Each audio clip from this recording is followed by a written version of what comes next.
വളരെ അനുഗ്രഹീതമായ നല്ല സമയത്തിനായി കർത്താവിനെ സ്തുതിക്കുകയാണ്. നമ്മുടെ 8ാമത്തെ ക്ലാസ്സിലേക്കാണ് നാം കടന്നു വന്നിരിക്കുന്നത്. ബൈബിൾ തുടർമാനമായി നമ്മൾ പഠിച്ചുകൊണ്ടിരിക്കുകയാണ്. 7 യുഗങ്ങളിലാണ് നമ്മൾ ഈ ബൈബിൾ ക്ലാസ് ആരംഭിക്കുന്നത്. 7 യുഗങ്ങൾ പഠിച്ചെങ്കിൽ മാത്രമേ നമുക്ക് ഈ ബൈബിൾ എന്താണെന്നും ബൈബിളിന്റെ കാലഘട്ടം എന്താണെന്നും നമ്മളിപ്പോൾ നിൽക്കുന്ന കാലഘട്ടം എന്താണെന്നും ഇനി വരാൻ പോകുന്ന കാലഘട്ടം എന്താണെന്നും ഒക്കെ നമുക്ക് അറിയാനായിട്ട് സാധിക്കത്തുള്ളൂ. അങ്ങനെ നമ്മൾ അതിനുശേഷം ബൈബിളിന്റെ ആമുഖത്തെക്കുറിച്ച് നമ്മൾ പഠിച്ചു. അതിനുശേഷം ബൈബിളിനെതിരെ ഉയരുന്ന ചോദ്യങ്ങളെക്കുറിച്ച് നമ്മൾ പല ക്ലാസ്സുകളിലായിട്ട് പഠിച്ചു. അതിനുശേഷം നമ്മൾ ബൈബിളിലേക്ക് പ്രവേശിച്ചു. ഉൽപ്പത്തി പുസ്തകം മുതൽ നമ്മൾ തുടർമാനമായിട്ട് ഇങ്ങനെ പഠിച്ച് മുൻപോട്ട് വരികയാണ്. ഉൽപ്പത്തി പുസ്തകം അവസാനിച്ചു. പുറപ്പാട് പുസ്തകം നമ്മൾ ആരംഭിച്ചു. കഴിഞ്ഞ ക്ലാസ്സില് പുറപ്പാട് പുസ്തകത്തിലേക്ക് നമ്മൾ പ്രവേശിപ്പാൻ ഇടയായി തീർന്നു. ഉൽപ്പത്തി പുസ്തകം ആരംഭങ്ങളുടെ പുസ്തകമാണെങ്കിൽ പുറപ്പാട് പുസ്തകം ഒരു രാഷ്ട്രത്തിന്റെ തുടക്കം, ഒരു രാഷ്ട്രം ആരംഭിക്കുന്നത് എങ്ങനെയാണ് എന്നുള്ളതിനെ കുറിച്ചായിരുന്നു പുറപ്പാട് പുസ്തകം കഴിഞ്ഞ ക്ലാസ്സിൽ നമ്മൾ പഠിക്കുവാനിടയായി തീർന്നു. നമ്മൾ കഴിഞ്ഞ ക്ലാസ്സിൽ പഠിച്ച് അവസാനിപ്പിച്ച ഭാഗം നമുക്ക് ഓർമ്മയുണ്ട് എന്ന് ഞാൻ വിചാരിക്കുകയാണ്. നിങ്ങളെല്ലാവരും അത് ഓർക്കുന്നുണ്ട് എന്ന് ഞാൻ വിശ്വസിക്കുന്നു. പുറപ്പാട് പുസ്തകം നമ്മൾ പഠിക്കുമ്പോൾ അതിന് നമ്മൾക്ക് ഒരുപാട് കാര്യങ്ങൾ, ഒത്തിരി കാര്യങ്ങൾ നമുക്ക് അതിനകത്ത് പഠിക്കേണ്ടതായിട്ടുണ്ട്. അത് നമ്മൾ പഠിച്ച് തുടങ്ങിയിട്ടേ ഉള്ളൂ. നമ്മൾ ഇന്ന് തുടർമാനമായിട്ട് നമ്മളത് പഠിക്കാനായിട്ട് പോവുകയാണ്. സ്തോത്രം. ഓക്കെ. കഴിഞ്ഞ ക്ലാസ്സിൽ നമ്മൾ അവസാനിപ്പിച്ചത് എങ്ങനെയാണ്? 400 വർഷം കൊണ്ട് അവര് യാത്ര ചെയ്തു. ദൈവം ആഗ്രഹിക്കുന്ന നിലയിലേക്ക് നാം വരുന്നില്ലെങ്കിൽ നമ്മൾ എത്തിപ്പെടേണ്ട കാലങ്ങൾ താമസിച്ചു കൊണ്ടിരിക്കും. ദൈവം ആഗ്രഹിക്കുന്നത് പോലെ നമുക്കൊരു നുറുക്കമുണ്ടാകുന്നില്ലെങ്കിൽ, ദൈവം ആഗ്രഹിക്കുന്ന തകർച്ചകൾ നമ്മുടെ ജീവിതത്തിൽ ഉണ്ടാകുന്നില്ലെങ്കിൽ, അല്ലെങ്കിൽ നമ്മൾ നമ്മളെ തന്നെ പാകപ്പെടുത്തി എടുക്കുന്നില്ലെങ്കിൽ എന്ത് സംഭവിക്കും? കാലദൈർഘ്യം ഉണ്ടാകും എന്നതിനെ കുറിച്ചാണ് കഴിഞ്ഞ ക്ലാസ്സിൽ നമ്മൾ പഠിച്ച് അവസാനിപ്പിക്കാൻ ഇടയായി തീർന്നത്. അത് നമുക്കറിയാം. ഈ 1ാം ക്ലാസ് മുതൽ 12ാം ക്ലാസ് വരെ ഒരു കുട്ടി പഠിക്കേണ്ട പ്രായം എന്ന് പറയുന്നത് 12 വർഷമാണ്. എന്നാൽ അവൻ പഠിക്കേണ്ടതുപോലെ നന്നായി പഠിച്ച് മുൻപോട്ട് പോയില്ലെങ്കിൽ 12 എന്നുള്ളത് ചിലപ്പം 16 വർഷമാകാം, ചിലപ്പം 14 വർഷമാകാം. അപ്പം ഓരോ ക്ലാസ്സിലും പഠിക്കേണ്ടത് കൃത്യമായി പഠിച്ച് മുൻപോട്ട് പോയെങ്കിൽ മാത്രമേ നമുക്ക് ആ 12 വർഷം കൊണ്ട് നമുക്കത് കംപ്ലീറ്റ് ചെയ്യാനായിട്ട് പറ്റത്തുള്ളൂ, അല്ലേ? നമുക്കറിയാം, ബിരുദം എടുക്കുന്നവര് 5 വർഷം കൊണ്ട് തീരേണ്ടതാണ്. പക്ഷെ 10 വർഷമായിട്ടും ബിരുദം എടുത്തുകൊണ്ടിരിക്കുന്ന ആളുകളുണ്ട്. അതിന്റെ കാരണം എന്താണ്? അവർക്കത് കംപ്ലീറ്റ് ചെയ്യാനായിട്ട് സാധിച്ചില്ല. അപ്പൊ ദൈവം നമ്മുടെ ജീവിതത്തിൽ നമ്മളെ ഒരുക്കിയെടുക്കാൻ ദൈവം എന്ത് ചെയ്യുന്നുണ്ട്? ആഗ്രഹിക്കുന്നുണ്ട്. നമ്മൾ ഒരുങ്ങപ്പെടുന്നില്ലെങ്കിൽ വീണ്ടും എന്ത് ചെയ്തുകൊണ്ടിരിക്കും? കാലതാമസം വന്നുകൊണ്ടേയിരിക്കും. മോശയുടെ ജീവിതത്തിൽ സംഭവിച്ച കാര്യം അങ്ങനെ തന്നെയായിരുന്നു, അല്ലെ? 40 വർഷം അദ്ദേഹം മിസ്രൈമില് ഫറവോന്റെ കൊട്ടാരത്തിൽ പാർത്തു. അതിനുശേഷം വീണ്ടും 40 വർഷം മരുഭൂമിയിലേക്ക് പോവുകയാണ്, അല്ലെ? സത്യത്തിൽ 40 വർഷം മരുഭൂമിയിൽ അദ്ദേഹം ചെലവഴിക്കേണ്ട യാതൊരു ആവശ്യവുമില്ല. 2 വർഷം കൊണ്ട്, അല്ലെ 5 വർഷം കൊണ്ട്, 10 വർഷം കൊണ്ട് അദ്ദേഹം ഉടയപ്പെട്ടിരുന്നെങ്കിൽ ഒരിക്കലും 40 വർഷം മരുഭൂമിയിൽ കിടക്കേണ്ടി വരില്ലായിരുന്നു. അപ്പോൾ അവിടെ സംഭവിച്ച പരാജയം എന്താണ്? അദ്ദേഹം പഠിച്ചെടുക്കുവാൻ, അല്ലെങ്കിൽ ദൈവം ആഗ്രഹിക്കുന്ന നിലയിലേക്ക് ആ മനുഷ്യനായി തീരുവാൻ 40 വർഷം എടുത്തു എന്നുള്ളതാണ്. ഇതിൽ നിന്ന് നമുക്ക് എന്താണ് ഉൾക്കൊള്ളാൻ കഴിയുന്നത്? നമുക്ക് എന്താണ് പഠിക്കാൻ കഴിയുന്നത്?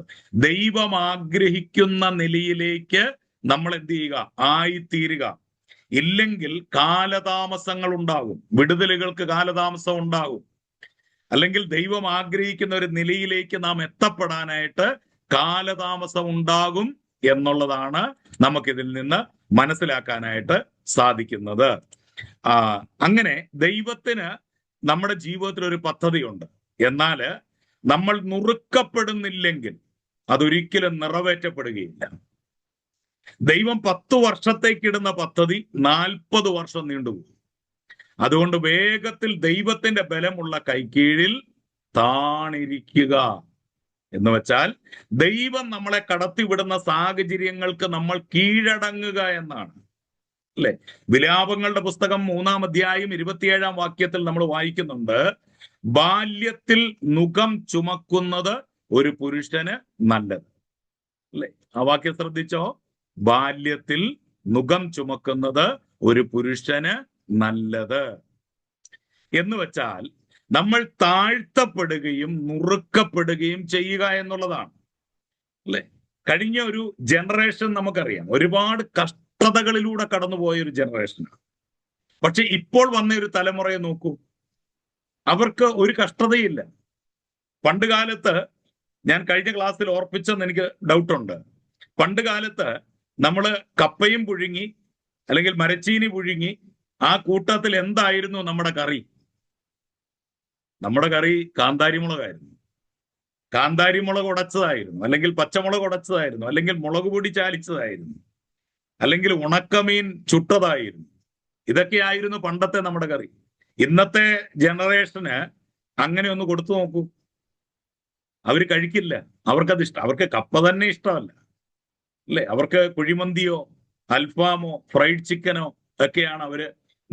അന്ന് ഇത്രയും കഷ്ടതയിലൂടെ വന്ന് എൻ്റെ വല്യപ്പന്റെ ഒക്കെ കാലഘട്ടത്തിൽ അവര് അവരുടെ അനുഭവങ്ങൾ പറഞ്ഞ് ഞാൻ കേട്ടിട്ടുണ്ട്. ചാക്കുടുത്തുകൊണ്ട് നടന്നിട്ടുണ്ട് അവർ, ചാക്കുടുത്തുകൊണ്ട് നടന്നവർ. ഇതൊക്കെ ഇന്നത്തെ ജനറേഷനോട് പറഞ്ഞാൽ പോലും അവർക്കത് അക്സെപ്റ്റ് ചെയ്യാൻ പറ്റില്ല. അതുകൊണ്ട് എന്ത് സംഭവിച്ചു? അവർ ഒരുപാട് കഷ്ടതയിലൂടെ വന്നതുകൊണ്ട് അവർക്ക് പണത്തിന്റെ വാല്യൂ അറിയാം, അവർക്ക് ഭക്ഷണത്തിന്റെ വാല്യൂ അറിയാം. ഇന്നും വീടുകളിൽ പ്രായമുള്ള മാതാപിതാക്കൾ അവര് കുഞ്ഞുങ്ങളെ വഴക്ക് പറയും, നീ ആ ചോറ് മൊത്തം കഴിക്കാത്തത് എന്താ, നീ ആ ഭക്ഷണം മുഴുവൻ കഴിക്കാത്തത് എന്താ, എന്തിനാ വഴക്ക് പറയുന്നേ? ഈ ഭക്ഷണത്തിന്റെ വാല്യൂ എന്താണെന്ന് ഈ പേരൻസിന് അറിയാം, ഈ അപ്പനും അമ്മയ്ക്കും അല്ലെങ്കിൽ വല്യപ്പനും വല്യമ്മയ്ക്കും അറിയാം. അതുകൊണ്ട് അവർ വേസ്റ്റ് ചെയ്യത്തില്ല. അല്ലെ? നമുക്കറിയാം, വെജിറ്റബിൾസ് മേടിച്ചുകൊണ്ട് വന്നാൽ അതിന്റെ ഒരു ഭാഗം കേടായതാണെങ്കിൽ പോലും അത് കട്ട് ചെയ്ത് കളഞ്ഞിട്ട് ബാക്കി ഭാഗം ഉപയോഗിക്കും. പക്ഷെ ഇന്നത്തെ ജനറേഷൻ അതെടുത്ത് ദൂരോട്ട് കളയത്തേ ഉള്ളൂ. അവർക്കത് വേണ്ട, അത് കൊള്ളത്തില്ല എന്ന് പറഞ്ഞ് അവർ കളയും. അതിന്റെ കാരണം എന്താണ്? അവരാ ബുദ്ധിമുട്ട് അനുഭവിച്ചിട്ടില്ല, അവരാ കഷ്ടപ്പാട് അറിഞ്ഞിട്ടില്ല എന്നുള്ളതാണ്. അപ്പൊ വിലാപങ്ങളുടെ പുസ്തകം 3-ന്റെ-27 നമ്മൾ വായിക്കുന്ന ഇങ്ങനെയാണ്, ബാല്യത്തിൽ നുകം ചുമക്കുന്നത് ഒരു പുരുഷന് നല്ലത്. അവൻ കഷ്ടതയിലൂടെ കടന്നു പോകുന്നത്, അവൻ വേദനകളിലൂടെ കടന്നു പോകുന്നത്, ഞെരുക്കങ്ങളിലൂടെ കടന്നു പോകുന്നത്, ഇല്ലായ്മകളിലൂടെ കടന്നു പോകുന്നത് അവൻ ഏറ്റവും നല്ലതാണ്. അല്ലെ? പണ്ട് കാലത്ത് ഓർത്തു നോക്കൂ, എന്റെയൊക്കെ ബാല്യകാലത്ത് ഞാൻ ഇപ്പോഴും ഓർക്കുന്നുണ്ട്. ഞങ്ങൾ ഒരു പുരാതന റോമൻ കത്തോലിക്ക കുടുംബത്തിൽ ജനിച്ചു വളർത്തപ്പെട്ട ആളുകളാണ്. അപ്പൊ ഞങ്ങളൊക്കെ എല്ലാ ഞായറാഴ്ചയും ഞങ്ങൾക്ക് പള്ളിയിൽ പോകണം. ഇന്ന് വേദപാഠമുണ്ട്, അതിനുശേഷം കുർബാനയുണ്ട്, ഇതെല്ലാം കഴിഞ്ഞിട്ട് വേണം വരാൻ. ഞങ്ങൾക്ക് ഞായറാഴ്ച പള്ളിയിൽ പോകാൻ ഭയങ്കര ഇഷ്ടമാണ്.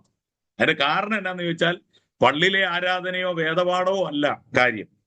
പള്ളി കഴിഞ്ഞ് തിരിച്ചു വരുമ്പോ നല്ല ബീഫ് കറി കിട്ടും വീട്ടില്. അപ്പൊ പള്ളി പോയാലേ ഇത് കിട്ടുള്ളൂ. അങ്ങനെ ഒരു പ്രശ്നം ഉള്ളത് കൊണ്ട് ഞായറാഴ്ചയാകുന്ന വലിയ സന്തോഷമാണ്. നേരെ പള്ളിയിൽ പോകും, പോയിട്ട് ഓടി വരും വീട്ടിൽ. കാരണം ആഴ്ചയിൽ ഒരു ദിവസം മാത്രമേ വീട്ടിൽ ബീഫ് മേടിക്കത്തുള്ളൂ. ഇത് കഴിക്കാനുള്ള ആവേശത്തിൽ പള്ളിയിൽ പോകും, നേരെ ഓടി വരും. 1 കിലോ ബീഫ് മേടിച്ചാൽ 4 ദിവസം എടുക്കും വീട്ടില്. 4 ദിവസം എടുക്കും. സ്കൂളിൽ പോകുമ്പോൾ ആ ചോറിന്റെ സൈഡില് 2 പീസ് ബീഫും കൂടെ വെച്ചേക്കും അമ്മ. അത് തൃപ്തിപ്പെടാനൊന്നും അല്ല, ബീഫ് കറി ഉണ്ട് എന്നൊന്ന് കാണിക്കാൻ വേണ്ടി മാത്രം. പണ്ട് കാലത്ത് അങ്ങനെയൊക്കെ ആയിരുന്നു. ഇന്ന് അങ്ങനെ ഒരു അനുഭവം ഇല്ല. അന്ന് എന്തൊക്കെയോ അച്ചീവ് ചെയ്യാൻ വേണ്ടിയാണ് നമ്മൾ ഓടിയത്. അല്ലെ? അന്നത്തെ ആളുകൾക്ക് അച്ചീവ്മെന്റിലേക്കായിരുന്നു. അവർക്ക് 10 സെന്റ് സ്ഥലം മേടിക്കണം, അല്ലെങ്കിൽ ഒരു വാഹനം മേടിക്കണം. അവരുടെ മുൻപിൽ ചില ലക്ഷ്യങ്ങൾ ഉണ്ടായിരുന്നു. ഇന്നത്തെ ജനറേഷന് ലക്ഷ്യങ്ങളില്ല. അവര് ജനിച്ചു വീണത് കാറിലേക്കാണ്. അവര് ജനിച്ചു വീണപ്പോഴേ നല്ല ഭക്ഷണമാണ്. അവര് ജനിച്ചു വീണപ്പോഴേ വൈദ്യുതീകരിച്ച വീടാണ്. അവര് ജനിച്ചു വീണപ്പോഴേ അവരുടെ കയ്യിലേക്ക് മൊബൈലാണ് കിട്ടുന്നത്. അവർക്കൊരു കുറവുകളും ഇല്ല.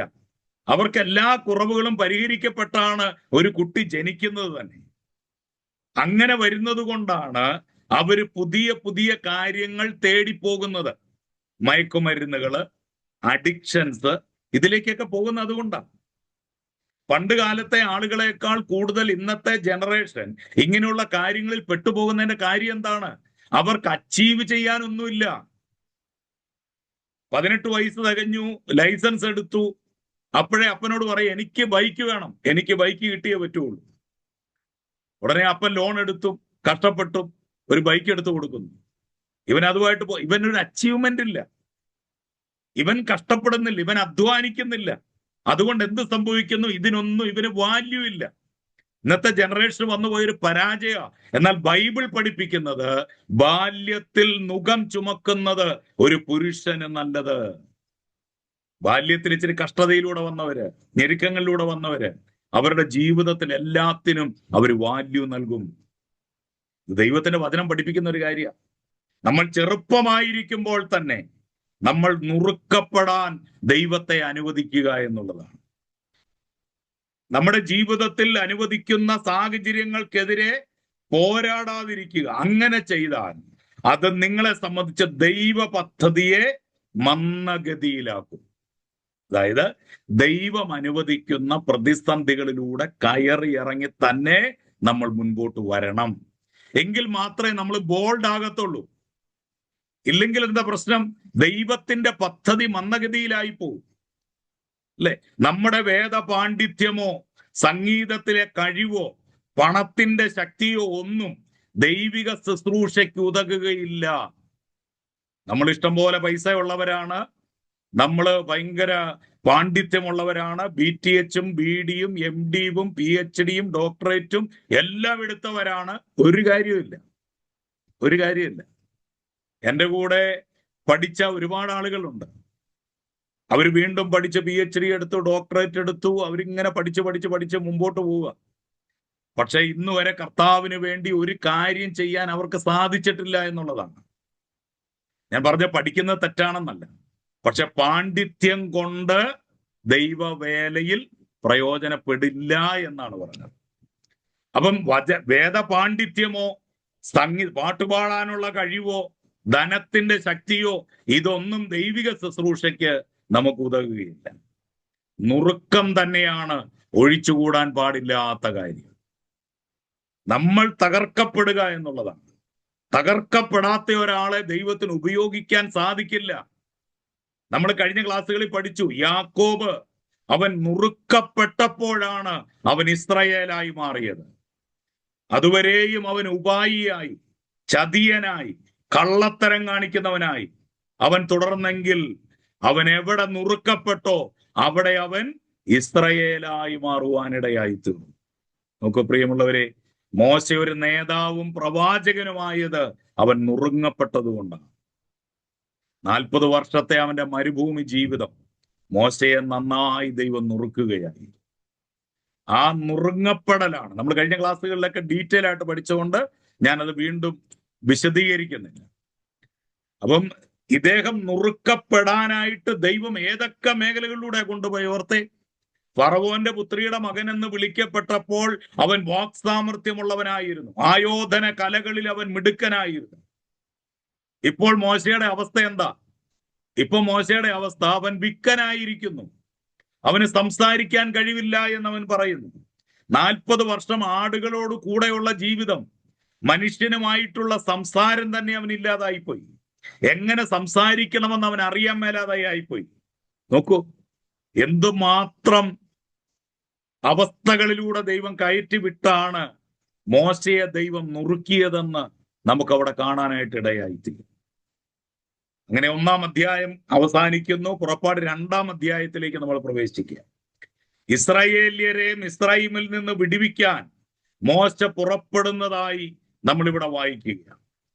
അവിടെ ഒരു മിസ്രയീമ്യൻ ഇസ്രായേലിയനെ കയ്യേറ്റം ചെയ്യുന്നത് കണ്ട മോശ അയാളെ അടിച്ചു കൊന്നു, അവനെ അടിച്ചു കൊന്നു. 2-ാം അധ്യായത്തിന്റെ 11-ാം വാക്യത്തിൽ നമ്മളത് വായിക്കുന്നുണ്ട്. അങ്ങനെ അടിച്ചു കൊന്നു. ഒരാളെ തന്റെ കൈ കൊണ്ട് അടിച്ചു കൊല്ലാൻ കഴിയുമെങ്കിൽ മോശ എത്ര ശക്തനായിരുന്നു എന്ന് ചിന്തിച്ചു. ഒറ്റ അടിക്ക് ഒരുത്തൻ മരിച്ചു വീഴുകയാണ്. അവന്റെ കരങ്ങൾ എത്ര കരുത്തുള്ളതായിരുന്നു എന്ന് ഓർത്തു നോക്കിയേ. ഇങ്ങനെ മിസ്രയീമ്യരെ കൊന്നൊടുക്കാൻ തുടങ്ങിയാൽ ദശലക്ഷക്കണക്കിന് വരുന്ന മിസ്രയീമ്യരെ എത്ര കാലം കൊണ്ട് കൊന്നൊടുക്കാൻ കഴിയുമായിരുന്നു? ഇതൊരു മാനുഷിക ചിന്തയാണ്. എനിക്ക് എൻ്റെ ശക്തി കൊണ്ട് ഇവരെ ഇല്ലായ്മ ചെയ്യാമെന്നുള്ളത് ഒരു മാനുഷിക ചിന്ത മാത്രമാണ്. ദൈവത്തിന്റെ പദ്ധതി അതൊന്നുമല്ല. പ്രിയമുള്ളവരെ, നമ്മൾ പലപ്പോഴും നമ്മുടെ ജീവിതത്തിലെ ചില കാര്യങ്ങള് ഞാൻ ഇന്ന് രാവിലെ ഒരാളോട് സംസാരിച്ചാൽ പറഞ്ഞൊരു കാര്യമാണ്, ദൈവത്തിന് നമ്മൾ ബുദ്ധി ഉപദേശിച്ചു കൊടുക്കരുത്. ദൈവമേ, ഇതിങ്ങനെ ആയിരുന്നെങ്കിൽ, ഇതിങ്ങനെ ചെയ്തിരുന്നെങ്കിൽ അത് നന്നായേനെ എന്ന് പറഞ്ഞ് ദൈവത്തിന് നമ്മൾ എന്ത് ചെയ്യണ്ട? ബുദ്ധി ഉപദേശിക്കണ്ട. സർവചരാചരത്തെയും സർവഭൂമിയെയും ഉണ്ടാക്കിയ സർവശക്തനായ ദൈവത്തിന്, സർവജ്ഞാനിയായ ദൈവത്തിന് സകലതും നന്നായി ചെയ്യാൻ അറിയാം. ദൈവകരങ്ങളിലേക്ക് ഏൽപ്പിച്ചു കൊടുത്ത് പറയൂ, കർത്താവേ, അങ്ങയുടെ ഹിതപ്രകാരം ഈ വിഷയത്തിനൊരു പരിഹാരം ഉണ്ടാകട്ടെ. അല്ലാതെ നമ്മൾ എന്ത് ചെയ്യണ്ട? നമ്മൾ പരിഹാര മാർഗങ്ങൾ ദൈവത്തോട് ഓപ്ഷൻസ് വെച്ച് പറഞ്ഞു കൊടുക്കണ്ട. അത് ദൈവം ആഗ്രഹിക്കുന്നുമില്ല. ഇവിടെ മോശ ഒറ്റയടിക്ക് ഒരുത്തനെ കൊന്നു. ഇങ്ങനെ കൊന്നുകൊണ്ടേയിരുന്നിരുന്നെങ്കിൽ എത്ര വർഷം എടുത്തേനെ ഇവരെ മുഴുവൻ ഇല്ലായ്മ ചെയ്ത് കളയാൻ. അപ്പൊ ദൈവത്തിന്റെ പദ്ധതി അതൊന്നും ആയിരുന്നില്ല. എല്ലാ മിസ്രയീമ്യരെയും കൊല്ലുവാൻ കഴിയുന്നതിന് മുമ്പ് മോശയുടെ കാലം കഴിഞ്ഞേനെ അങ്ങനെയായിരുന്നെങ്കിൽ. എന്നാൽ 80-ാം വയസ്സിൽ സമ്പൂർണമായി മോശ നുറുക്കപ്പെട്ടതോടെ ഒരു വടി ഉയർത്തുക മാത്രമേ ആവശ്യമായി വന്നുള്ളൂ. ഫറവോന്റെ സൈന്യം മുഴുവൻ കടലിൽ മുങ്ങി മരിക്കാൻ. കണ്ടോ? ദൈവിക പദ്ധതിയിൽ നാം നുറുങ്ങപ്പെട്ടാൽ നമ്മുടെ കായിക ബലം കൊണ്ടല്ല, നമ്മുടെ പണം കൊണ്ടല്ല, നമ്മുടെ ശക്തി കൊണ്ടല്ല, ദൈവത്തിന്റെ മഹത്വം കൊണ്ട് ചില അത്ഭുതങ്ങൾ നമുക്ക് കാണാൻ കഴിയും. ഹല്ലേലൂയ. ഇവിടെ നോക്കൂ, ഒരു കുഞ്ഞൊരു വടി വിക്കനായ മനുഷ്യനെടുത്ത് കയ്യിൽ പിടിച്ച് അവൻ കടലിൽ നേരെ നീട്ടുമ്പോൾ ആ ചെങ്കടൽ രണ്ടായി വിഭജിക്കപ്പെടുന്നു. തന്റെ ജനം മറുകര എത്തിക്കഴിഞ്ഞപ്പോൾ ആ കുഞ്ഞു വടിയെടുത്ത് അവൻ തിരിച്ചു നീട്ടുന്നു. എന്ത് സംഭവിക്കുന്നു? ആ ചെങ്കടൽ വീണ്ടും വന്നു ചേരുന്നു. നോക്കൂ പ്രിയരെ, നമ്മുടെ അധ്വാനത്തിലല്ല, നമ്മുടെ കഷ്ടപ്പാടുകളിലല്ല, ദൈവത്തിന്റെ കരം പ്രവർത്തിക്കുന്നത് ദൈവത്തിന്റെ ഹിതപ്രകാരമാണ് എന്ന് നമ്മൾ അറിയാതിരിക്കരുത്. സ്വന്തം ശക്തിയിലും ദൈവത്തിന്റെ ശക്തിയിലും പ്രവർത്തിക്കുന്നതിലെ വ്യത്യാസമാണ് നമുക്കിവിടെ കാണുന്നത്. സ്വന്തം ശക്തിയിൽ മോശ എന്താ ചെയ്തേ? അടിച്ചു കൊന്നു. പക്ഷേ ദൈവം പറഞ്ഞടാ, നീ ഇങ്ങനെ അടിച്ചു കൊന്നുകൊണ്ടിരുന്നാൽ നീ എത്ര വർഷം കൊണ്ട് ഇവരെ അടിച്ചു കൊല്ലും? എത്ര വർഷം കൊണ്ട് ഈ ആളുകളെ, മിസ്രയീമ്യരെ മുഴുവൻ ഇല്ലാതെയാക്കി കളയും? എന്റെ പദ്ധതി അതല്ല. നീ ആരെ അടിക്കാൻ പോകണ്ട, നീ ആരെ ഉപദ്രവിക്കാൻ പോകണ്ട. ഒരു കുഞ്ഞു വടി ഞാൻ നിന്റെ കയ്യിൽ തരും. ആ കുഞ്ഞു വടി കൊണ്ട് ഫറവോനെയും സൈന്യത്തെയും മിസ്രയീമ്യരെ മുഴുവൻ നിനക്കില്ലാതെയാക്കി കളയാൻ കഴിയും. ദൈവത്തിന്റെ പദ്ധതി എത്ര മഹത്തരമാണ്! ഹല്ലേലൂയ. തുടക്കം മുതലുള്ള ദൈവവചനത്തിന്റെ സന്ദേശം ഇതാണ്. നമ്മൾ സത്യസഭയാകുന്ന ഒരു യെരുശലേം പണിയണമെങ്കിൽ നമ്മൾ നുറുക്കപ്പെടേണ്ടതായിട്ടുണ്ട്. സാഹചര്യങ്ങളിലൂടെയും ആളുകളിലൂടെയും ദൈവത്താൽ നിങ്ങൾ നുറുക്കപ്പെടേണ്ടതായിട്ടുണ്ട്. നമ്മുടെ ജീവിതത്തിൽ കടന്നു വരുന്ന സാഹചര്യങ്ങൾ പലതാണ്, ആളുകൾ വ്യത്യസ്തരാണ്. നമ്മൾ പ്രതീക്ഷിക്കാത്ത ആളുകളിലൂടെ ആയിരിക്കും നമുക്ക് ഏറ്റവും മുറിവുകൾ ഉണ്ടാകുന്നത്. ഏറ്റവും തകർച്ച നമ്മുടെ ജീവിതത്തിൽ ഉണ്ടാകുന്നത് അപ്രതീക്ഷിതമായി വന്ന ചില ആളുകളിലൂടെ ആയിരിക്കും. നമ്മൾ ഒരിക്കലും വിചാരിച്ചില്ല ഇവരിത് ചെയ്യുമെന്ന്. നമ്മുടെയൊക്കെ ജീവിതത്തിലുണ്ട്. ഇവരൊരിക്കലും എനിക്കെതിരാകുമെന്ന് നമ്മൾ ചിന്തിക്കാത്ത ചില ആളുകൾ നമുക്കെതിരായിട്ടുണ്ടെങ്കിൽ ഓർത്തോ, ദൈവം നമ്മളെ അവിടെ എല്ലാം നുറുക്കുകയായിരുന്നു. ദൈവം നുറുക്കുകയായി. നമ്മുടെ സ്വഭാവത്തെ രൂപീകരിക്കാൻ ദൈവം ചിലരെ കൊണ്ടുവരും, അല്ലെ? കോപിഷ്ഠനായ ഒരു ഭർത്താവ് വീട്ടിലുണ്ടെങ്കിലേ നമുക്കറിയത്തുള്ളൂ നമ്മുടെ ക്ഷമ എത്രമാത്രം ഉണ്ടെന്നുള്ളത്, അല്ലെ? പക്ഷെ ആ കോപിഷ്ഠനായ ഭർത്താവിനെ നമുക്ക് ഉൾക്കൊള്ളാൻ പറ്റത്തില്ല. നമ്മൾ പറയും, കർത്താവേ കണ്ടോ എന്നാ ദേഷ്യവാ, എന്നോട് വഴക്കുണ്ടാക്കുക, നമ്മളിതൊക്കെ പറയും. പക്ഷെ അവിടെ നമ്മൾ തിരിച്ചറിയേണ്ട ഒരു കാര്യമുണ്ട്. നമ്മുടെ ക്ഷമ ടെസ്റ്റ് ചെയ്യണമെങ്കിൽ ഈ മനുഷ്യൻ വേണം. ചിലർ പറയും, എൻ്റെ ഓഫീസില് ഞങ്ങളുടെ ബോസ് ഭയങ്കര ദേഷ്യക്കാരനാണ്, ഭയങ്കര വഴക്കാളിയാണ്, അയാളുടെ അടുത്ത് പിടിച്ചു നിൽക്കാൻ വലിയ പാടാണ്. പക്ഷെ ദേഷ്യക്കാരനായ ഒരു ബോസ് ഉണ്ടെങ്കിലേ നിനക്ക് എത്രത്തോളം പിടിച്ചു നിൽക്കാൻ കഴിയുമെന്ന് നിനക്ക് മനസ്സിലാകത്തുള്ളൂ. നിന്റെ ക്ഷമ എത്ര വലിയതാണെന്ന് നീ അറിയണമെങ്കിൽ അങ്ങനെ ഒരു ഓഫീസർ നിന്റെ ഓഫീസിൽ വേണം. അപ്പൊ ഇവരെല്ലാം നമ്മുടെ ജീവിതത്തിൽ വരുന്നത് എന്തിനു വേണ്ടിയാണ്? ദൈവം നമ്മളെ നുറുക്കാൻ ഉപയോഗിക്കുന്ന മാർഗങ്ങളാണ് എന്ന് നമ്മൾ അറിയണം. നമ്മൾ നുറുക്കപ്പെടണം. അത് പല സാഹചര്യങ്ങളായിരിക്കാം, പല ആളുകളായിരിക്കാം. അവരിലൂടെ എല്ലാം ദൈവം നമ്മളെ എന്ത് ചെയ്തുകൊണ്ടിരിക്കുക? നുറുക്കിക്കൊണ്ടിരിക്കുക. നമുക്കറിയാം, ഈ പൗലോസ് ഒരിക്കൽ പറഞ്ഞൊരു പദമുണ്ട്, നിങ്ങൾ ക്രിസ്തുവിനോട് കൂടെ ക്രൂശിക്കപ്പെട്ടിരിക്കുന്നു. ക്രിസ്തുവിനോട് കൂടെ ക്രൂശിക്കപ്പെട്ടിരിക്കുന്നു. എങ്ങനെയാ ക്രൂശിക്കപ്പെടുന്നേ? നമുക്കറിയാം, ക്രൂശിക്കപ്പെടണമെങ്കിൽ ഒരു കുരിശ് വേണം, പിന്നെ 3 ആണി വേണം, ഒരു ചുറ്റികയും വേണം. നിങ്ങൾ ഇന്ന് തീരുമാനിച്ചു, ഇന്ന് ഞങ്ങളുടെ സാറ് പഠിപ്പിച്ചു ക്രൂശിക്കപ്പെടണമെന്ന് പഠിപ്പിച്ചു, അതുകൊണ്ട് ഞങ്ങൾ ക്രൂശിക്കപ്പെടണം. നിങ്ങളൊരു കുരിശൊക്കെ ഉണ്ടാക്കി വീടിന്റെ മുറ്റത്തോട്ടിട്ടു. ഇനിയും ക്രൂശിക്കപ്പെടാൻ എന്തൊക്കെ വേണം? 3 ആണി വേണം, ഒരു ചുറ്റികയും വേണം. നിങ്ങൾ ആ ക്രൂശിന്റെ മുകളിലേക്ക് കയറി കിടന്നു, കൈകൾ വിരിച്ചു വെച്ചു. ഇച്ചിരി മിടുക്കും തൻ്റെ ഒക്കെ ഉള്ള ഒരാളാണെങ്കിൽ ഒരാണി എന്ത് ചെയ്യാം? അടിക്കാം. ഇങ്ങനെ ചരിഞ്ഞു കിടന്ന് ഒരാണി അടിക്കാം. ഇനി 2 ആണി മിച്ചമുണ്ട്. ഈ കയ്യിലും അടിക്കണം, കാലിലും അടിക്കണം. ആരടിക്കും? ഇനി എത്ര മിടുക്കുണ്ടെങ്കിലും നമുക്ക് അടിക്കാൻ പറ്റത്തില്ല. കാരണം ഒരു കയ്യില് ആണി അടിച്ചു കഴിഞ്ഞു. ഇനി ഈ കയ്യിലും കാലിലും ആണി അടിക്കണം. ആരടിക്കും? അതിനു വേണ്ടി ദൈവം ചിലരെ നിയോഗിച്ചു വെച്ചിട്ടുണ്ട്. ചില ഭാര്യമാർക്ക് ഭർത്താക്കന്മാരെ നിയോഗിച്ചിട്ടുണ്ട്, ചില ഭർത്താക്കന്മാർക്ക് ഭാര്യമാരെ നിയോഗിച്ചിട്ടുണ്ട്. ഇനി ഇവർ രണ്ടുപേരും ആണി അടിക്കാത്തവരാണെങ്കിൽ അയലോക്കംകാർ വരും ഇടയ്ക്കിടയ്ക്ക് ആണി അടിക്കാൻ. അവർ വന്നിട്ട് പറയും, നിന്റെ കോഴി എന്റെ പറമ്പിൽ കയറി, നിന്റെ പ്ലാവലെ എന്റെ പറമ്പിൽ വീണു എന്നൊക്കെ പറഞ്ഞ് വഴക്കുണ്ടാക്കാൻ വരത്തില്ലേ? അന്നേരം ഓർത്തോണം, ഈ പുള്ളി ആണി അടിക്കാൻ വേണ്ടി വന്നതാ. നമ്മൾ അന്നേരം ഇവനെ സമ്മതിക്കുവോ? നമ്മൾ സമ്മതിക്കല്ല. നമ്മൾ അന്നേരം പറയും, ഞാൻ കാണിച്ചു തരാം, ഞാൻ ആരാണെന്ന് ഞാൻ കാണിച്ചു തരാം. വൈകുന്നേരം ഒരു പാട്ടുകൂടെ പാടും, എന്നെ എതിർക്കുന്ന ശത്രുക്കളെല്ലാം ഛിന്ന ഭിന്നമായി പോകും എന്റെ ദൈവത്താൽ. നമ്മുടെ ചിന്ത ഇതല്ല എന്നെ തകർക്കാൻ വന്ന എന്തോ ആണെന്ന. ഇതൊന്നും നമ്മളെ തകർക്കാനായിട്ട് വന്നവരല്ല. ഇത് ദൈവത്തിന്റെ പദ്ധതിയാൽ നീ നുറുങ്ങപ്പെടാൻ ദൈവം അനുവദിച്ച ചില വ്യക്തികളാണ്. അവർ നമ്മളെ സഹായിക്കാൻ വന്നവരാണ്. അവര് നമ്മളെ ആണിയടിച്ച് സഹായിക്കാൻ വന്നവരാ. അവരില്ലെങ്കിൽ നമ്മൾ ക്രൂശിക്കപ്പെടില്ല.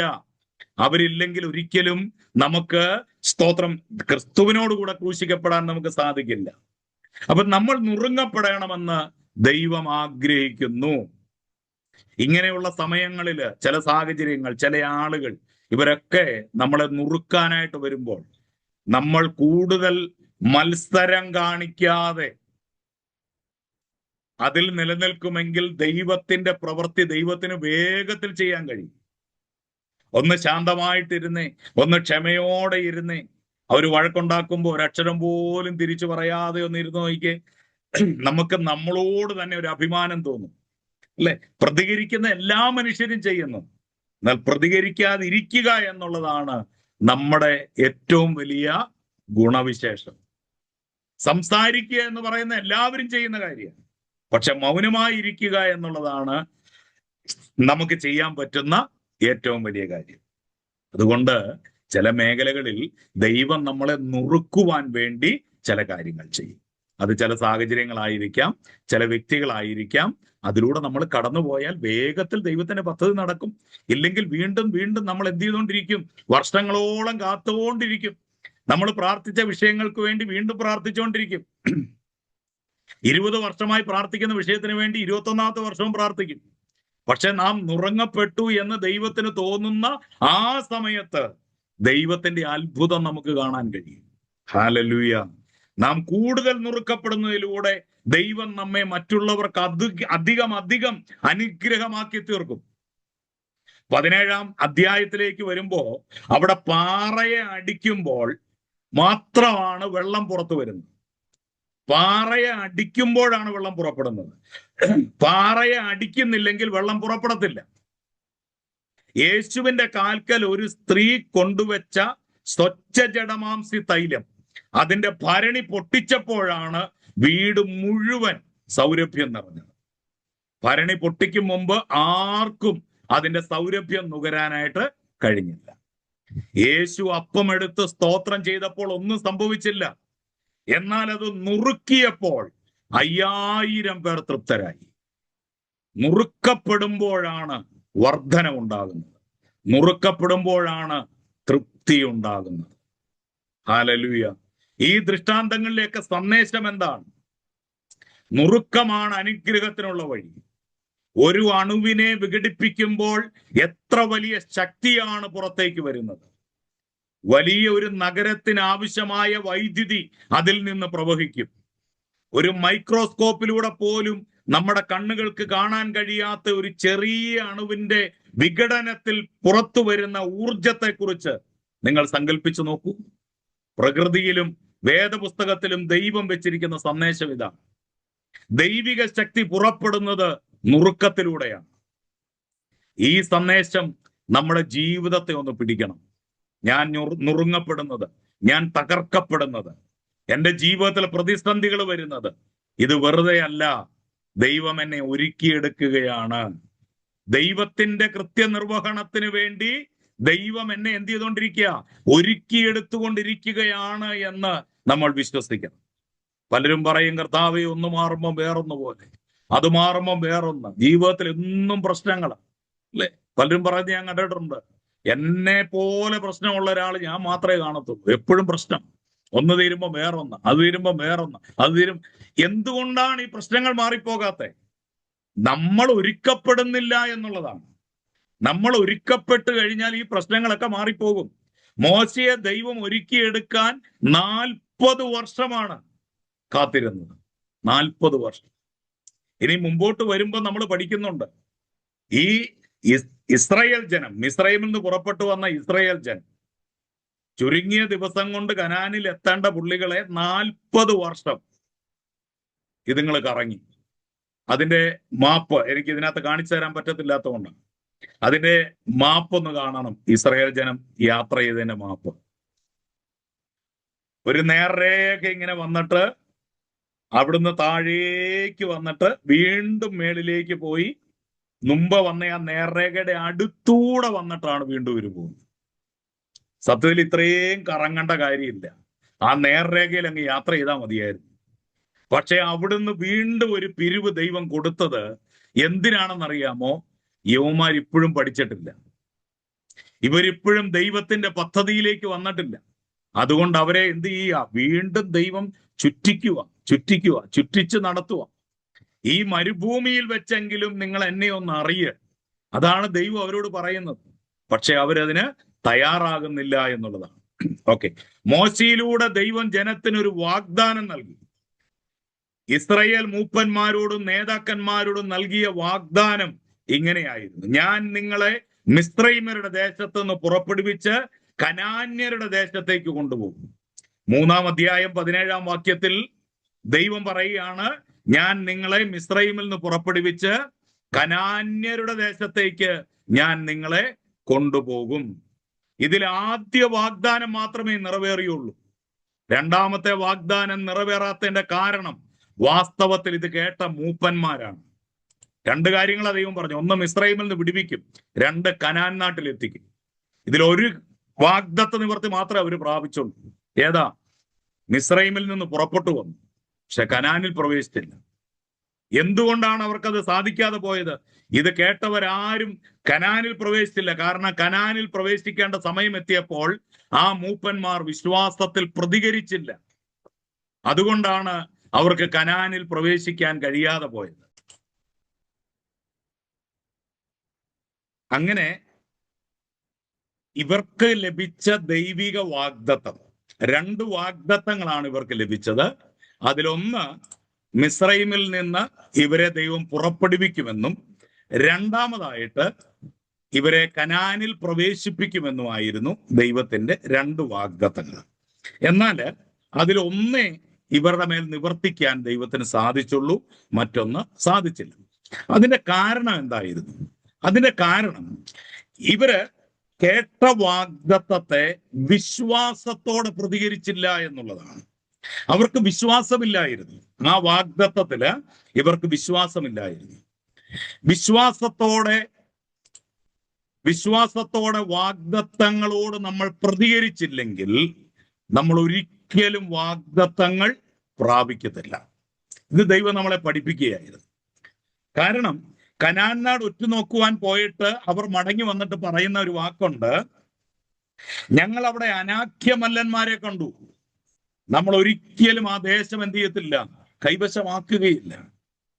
പക്ഷേ രണ്ടുപേര് മാറി നിന്നിട്ട് പറഞ്ഞു, ഞങ്ങളും കണ്ടത് അനാഖ്യമല്ലന്മാരെ തന്നെയാണ്, പക്ഷെ ഞങ്ങൾക്കൊരു കാര്യം ഉറപ്പാണ്, നമ്മൾ ആ ദേശം കൈവശമാക്കും.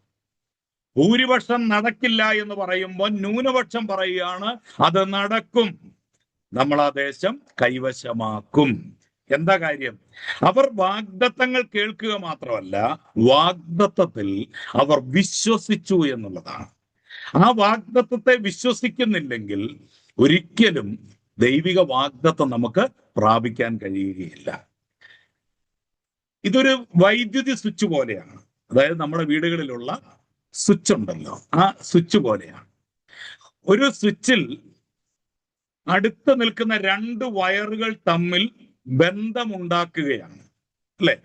രണ്ട് വയറുകൾ ഉണ്ടെങ്കിലേ സ്വിച്ച് ഇടുമ്പോൾ ഒരു ബൾബ് കത്തത്തുള്ളൂ.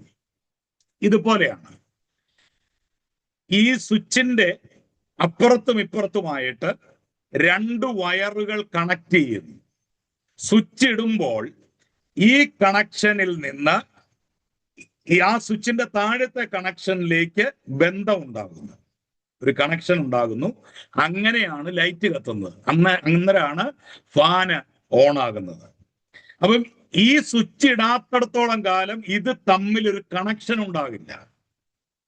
ഇത് സ്വിച്ച് ഇടുമ്പോൾ സംഭവിക്കുന്നത് എന്താണ്? ഈ രണ്ട് വയറുകൾ തമ്മിൽ ജോയിന്റ് ആകുകയാണ്. അപ്പോഴാണ് ഫാൻ കറങ്ങി ലൈറ്റ് കത്തി എന്നൊക്കെ നമ്മൾ പറയുന്നത്. ഇതുപോലെയാണ് ഇവ തമ്മിൽ ഒരു ബന്ധമുണ്ടാകണം. ആ ബന്ധമുണ്ടാകുമ്പോൾ ലൈറ്റും ഫാനും ഒക്കെ പ്രവർത്തിക്കാൻ തുടങ്ങും. ദൈവത്തിന്റെ വാഗ്ദത്തങ്ങളും നമ്മുടെ വിശ്വാസവും ഇത്തരം രണ്ട് വയറുകൾ പോലെയാണ്. ദൈവത്തിന്റെ വാഗ്ദത്തവും നമ്മുടെ വിശ്വാസവും ഈ രണ്ട് വയറുകൾ പോലെയാണ്. ഈ രണ്ട് വയറുകളും അടുത്തടുത്തായിരിക്കുന്നത്, പക്ഷേ ഇത് തമ്മിൽ ബന്ധമുണ്ടാകാത്തിടത്തോളം അവിടെ ഒന്നും സംഭവിക്കത്തില്ല. സ്വിച്ചിൽ കണക്ഷൻ കൊടുത്തിട്ടുണ്ടോ? ഉണ്ട്. ഈ വയറുകൾ രണ്ടും അടുത്തടുത്താണോ ഇരിക്കുന്നത്? ആണ്. പക്ഷേ ലൈറ്റും കത്തത്തില്ല, ഫാനും ഓൺ ആകത്തില്ല. ഇത് ചെയ്യണമെങ്കിൽ, അല്ലെങ്കിൽ ലൈറ്റ് കത്തണമെങ്കിൽ, ഫാൻ ഓൺ ആകണമെങ്കിൽ എന്ത് ചെയ്യണം? ഈ കണക്ഷൻ തമ്മിൽ കൂട്ടിമുട്ടണം. ഈ കണക്ഷൻ തമ്മിൽ കൂട്ടിമുട്ടാതെ ഒരിക്കലും എന്ത് ചെയ്യത്തില്ല, അവിടെ ഒരു പ്രകാശം കാണത്തില്ല, അല്ലെങ്കിൽ ഫാന്റെ കാറ്റും നമുക്ക് ആസ്വദിക്കാനായിട്ട് കഴിയത്തില്ല. അപ്പൊ ഇത് അടുത്തടുത്തായിരിക്കും നിൽക്കുന്നത്, പക്ഷേ ഇവ തമ്മിൽ ബന്ധമുണ്ടാകാത്തിടത്തോളം അവിടെ ഒന്നും സംഭവിക്കത്തില്ല. എന്നാൽ ഇവ തമ്മിൽ തൊടുന്ന സമയം ശക്തി പ്രവഹിക്കും. നിങ്ങൾക്കുള്ള ദൈവത്തിന്റെ വാഗ്ദത്തങ്ങൾ കേൾക്കാനും മനസ്സിലാക്കാനും നമുക്ക് കഴിയുന്നുണ്ട്. എന്നാൽ എപ്പോൾ നിങ്ങളുടെ വിശ്വാസം അതിനെ തൊടുകയും, അതെ ഞാൻ വിശ്വസിക്കുന്നു, എൻ്റെ ജീവിതത്തിൽ അത് സംഭവിക്കും എന്ന് നിങ്ങൾ ഏറ്റുപറയുകയും ചെയ്യുമ്പോൾ അത് സംഭവിക്കും. ഇതാണ് ആ സ്വിച്ചിന്റെ പ്രത്യേകത. ദൈവിക വാഗ്ദത്തങ്ങളിൽ നമ്മൾ പൂർണ്ണമായി എന്ത് ചെയ്യുക? വിശ്വസിക്കുക. ഈ വിശ്വാസവും കൂടെ ചേർന്ന് വരുമ്പോൾ, വാഗ്ദത്തവും വിശ്വാസവും കൂടെ ചേർന്ന് വരുമ്പോഴാണ് ഒരു ദൈവപ്രവൃത്തി ഉണ്ടാകുന്നത്. ഞാനത് വിശ്വസിക്കുന്നു, എൻ്റെ ജീവിതത്തിൽ അത് സംഭവിക്കും. ഇത് പറയുമ്പോഴാണ് അത് സംഭവിക്കുന്നത്. നമുക്കറിയാം, ഈ യേശുവിന്റെ ശുശ്രൂഷ വേളയിൽ യേശു പലപ്പോഴും എടുത്തെടുത്ത് പറഞ്ഞിട്ടുള്ള ഒരു വാക്കാണ്, നിന്റെ വിശ്വാസം നിന്നെ രക്ഷിച്ചിരിക്കുന്നു. യേശു അവരുടെ വിശ്വാസം കണ്ടിട്ട് ഇങ്ങനെ പല പദങ്ങൾ, വിശ്വാസത്തെ ഊന്നിക്കൊണ്ട് യേശു പറയുന്ന പല ഭാഗങ്ങൾ നമുക്ക് കാണാൻ കഴിയുന്നുണ്ട്. ശിഷ്യന്മാരുടെ യേശു പറഞ്ഞു, നിങ്ങൾക്ക് കടുകുമണിയോളമെങ്കിലും വിശ്വാസം ഉണ്ടെങ്കിൽ ഈ മലയോട് മാറി കടലിൽ പോകാ എന്ന് പറഞ്ഞാൽ അതങ്ങനെ സംഭവിക്കും. അപ്പോൾ ദൈവിക വാഗ്ദത്തങ്ങളും വിശ്വാസവും ഒന്നായി ചേരുമ്പോൾ, കണക്ഷൻ ഒന്നാകുമ്പോൾ, ഇത് തമ്മിൽ കൂട്ടിമുട്ടുമ്പോൾ അവിടെ സംഭവിക്കുന്ന കാര്യത്തിന്റെ പേരാണ് അത്ഭുതം. അവിടെ സംഭവിക്കുന്ന കാര്യത്തിന്റെ പേരാണ് വാഗ്ദത്ത നിവർത്തി. അവിടെ സംഭവിക്കുന്ന കാര്യത്തിന്റെ പേരാണ് ദൈവപ്രവൃത്തി. അസാധ്യതകളായിരിക്കാം നമ്മുടെ മുൻപിൽ കാണുന്നത് മുഴുവൻ. അസാധ്യതകളുടെ നടുവിലെ ദൈവം വാഗ്ദത്തങ്ങൾ കൊടുത്തിട്ടുള്ളൂ. സാധ്യതകളുടെ നടുവിൽ ദൈവം വാഗ്ദത്തങ്ങൾ കൊടുത്തിട്ടില്ല. അബ്രഹാമേ, നിനക്ക് സന്തതി ഉണ്ടാകും, ആകാശത്തിലെ നക്ഷത്രം പോലെ, കടൽക്കരയിലെ മണൽത്തരി പോലെ നിനക്ക് സന്തതി ഉണ്ടാകും. പക്ഷേ അസാധ്യം. വയസ്സ് എന്ന് വൃദ്ധനായി. ഭാര്യയ്ക്ക്, സാറയ്ക്ക് സ്ത്രീകൾക്കുള്ള പതിവ് നിന്നു. ഇനി ഒരിക്കലും നടക്കില്ല എന്ന് അവർ ചിന്തിക്കുന്ന, മാനുഷികമായി ചിന്തിക്കുന്ന സമയത്ത് ദൈവം ഒരു വാഗ്ദത്തം കൊടുത്തു. അബ്രഹാമേ, നീ വിശ്വസിക്കുന്നുണ്ടോ? ദൈവത്തിന് കഴിയാത്ത വല്ല കാര്യമുണ്ടോ? ദൈവത്തെ കൊണ്ട് പറ്റാത്ത വല്ല കാര്യമുണ്ടോ? നീ ഒന്ന് പറഞ്ഞേ. എന്തിനാ? ആ വിശ്വാസത്തെ ഒന്ന് കൂട്ടിമുട്ടിക്കാൻ ദൈവം നോക്കുക. ഈ വാഗ്ദത്വവും വിശ്വാസവും കൂടെ ഒന്ന് കൂട്ടിമുട്ടുമ്പോഴാണ് ഇവിടെ അത്ഭുതം നടക്കുന്നത്. അപ്പോഴാണ് വാഗ്ദത്ത നിവൃത്തി ഉണ്ടാകുന്നത്. അതുകൊണ്ട് പ്രിയമുള്ളവരെ, അവിശ്വാസം മാത്രം നമ്മുടെ മനസ്സിലേക്ക് വരുന്ന കാഴ്ചകളായിരിക്കും നമ്മൾ കാണുന്നത്. പക്ഷെ ദൈവിക വാഗ്ദത്തത്തിന്റെ മുൻപിൽ ആമേൻ പറയണം.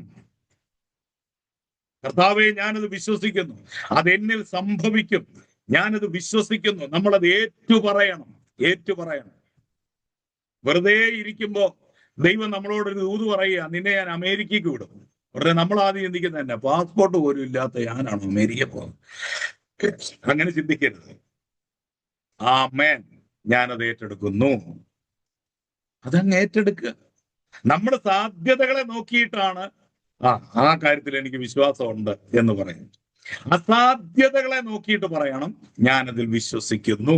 ദൈവിക വാഗ്ദത്തങ്ങളുടെ എല്ലാം പ്രത്യേകത അതാണ്. ഉൽപ്പത്തി മുതൽ വെളിപ്പാട് വരെ നിങ്ങൾ പഠിച്ചു നോക്കിക്കോ. അസാധ്യതകളുടെ നടുവിലാണ് ദൈവം സാധ്യമെന്ന് പറഞ്ഞിട്ടുള്ളത്. അതൊക്കെ സാധ്യത വെളിപ്പെട്ടിട്ടുള്ളൂ.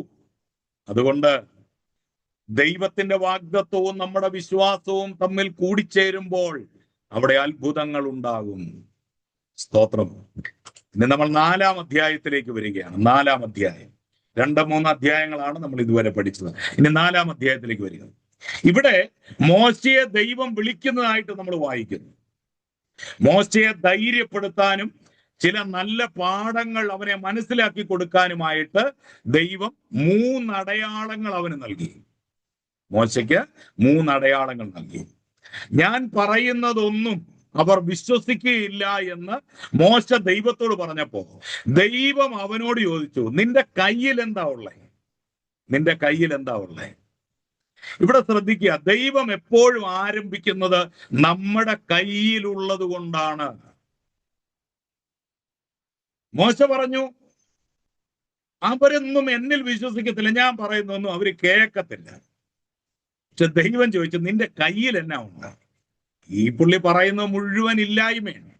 എനിക്ക് സംസാരിക്കാൻ കഴിവില്ല, എന്നെ കണ്ടു കഴിഞ്ഞാൽ പ്രശ്നമാകും, മൊത്തത്തിൽ വിഷയം, എൻ്റെ വസ്ത്രം പോലും ശരിയല്ല, എൻ്റെ ഭാഷ ശരിയല്ല, മുഴുവൻ പ്രശ്നങ്ങളാ പറയുന്നത്. പക്ഷെ ദൈവം ചോദിച്ചു, നിന്റെ കയ്യിൽ എന്തുണ്ട്? നിന്റെ കയ്യിൽ എന്തുണ്ട്?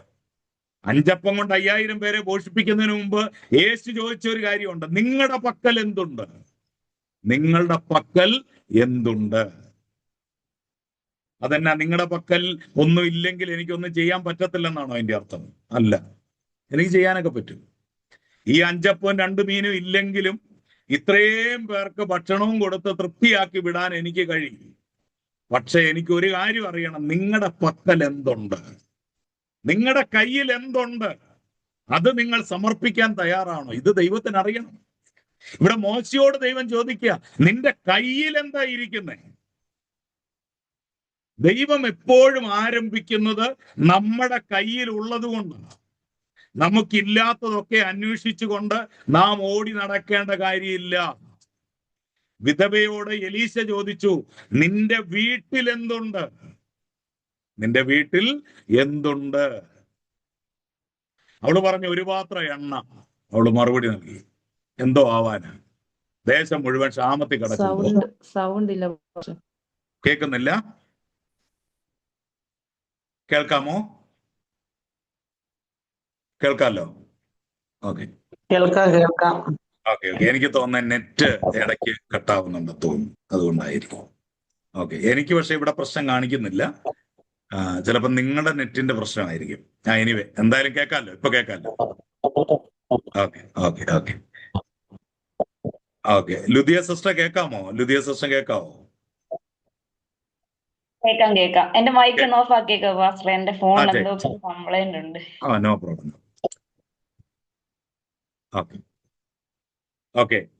അപ്പം വിധവയോട് എലീശ ചോദിക്കുന്നു, നിന്റെ വീട്ടിൽ എന്തുണ്ട്? അവള് പറഞ്ഞു, ഒരു പാത്രം എണ്ണ. ഈ എണ്ണ കൊണ്ട് എന്താകാനാ? ദേശം മുഴുവൻ ക്ഷാമത്തിൽ മുങ്ങി നിൽക്കുക. എണ്ണ കുടിച്ച് വിശപ്പ് മാറ്റാൻ പറ്റൂ? എണ്ണ കൊണ്ട് എന്ത് ചെയ്യാൻ പറ്റും? അവള് പറഞ്ഞു, ഒരു പാത്രം എണ്ണ. പ്രവാചകൻ പറഞ്ഞു, അത് മതി, അത് മതി. അതുകൊണ്ട് നിന്റെ പ്രശ്നങ്ങൾ ഞാൻ പരിഹരിച്ചു തരാം. 2 രാജാക്കന്മാരുടെ പുസ്തകം 4-ാം അധ്യായം 2-3 വാക്യങ്ങളിൽ നമുക്കത് കാണാനായിട്ട് കഴിയുന്നുണ്ട്. അപ്പൊ എലീശ അവളോട് ചോദിച്ചു, നിന്റെ വീട്ടിൽ എന്തുണ്ട്? അവള് പറഞ്ഞു, ഒരു പാത്രം എണ്ണ. പ്രവാചകൻ പറഞ്ഞു, അത് മതി, നിന്റെ പ്രശ്നങ്ങൾക്ക് പരിഹാരമായി. അപ്പൊ നമ്മുടെ കയ്യിൽ എന്തുണ്ടോ അതാണ് ദൈവം നമ്മളോട് ആവശ്യപ്പെടുന്നത്. അതാ ദൈവം നമ്മളോട് ചോദിക്കുന്നത്. നിന്റെ കയ്യിൽ എന്താ ഉള്ളേ? മോശയുടെ കയ്യിൽ ഉണ്ടായിരുന്നത് ആടുകളെ മേയിക്കുന്ന ഒരു വടി മാത്രമായിരുന്നു. ഈ ഒരു വടി മാത്രമേ ഉള്ളൂ മോശയുടെ കയ്യിൽ. പക്ഷെ ദൈവത്തിന് അത് മതി. ദൈവം നമ്മുടെ കൂടെ ഉണ്ടെങ്കിൽ ഒരിടയന്റെ വടി കൊണ്ട് പോലും അത്ഭുതങ്ങൾ ചെയ്യാൻ നമുക്ക് സാധിക്കും.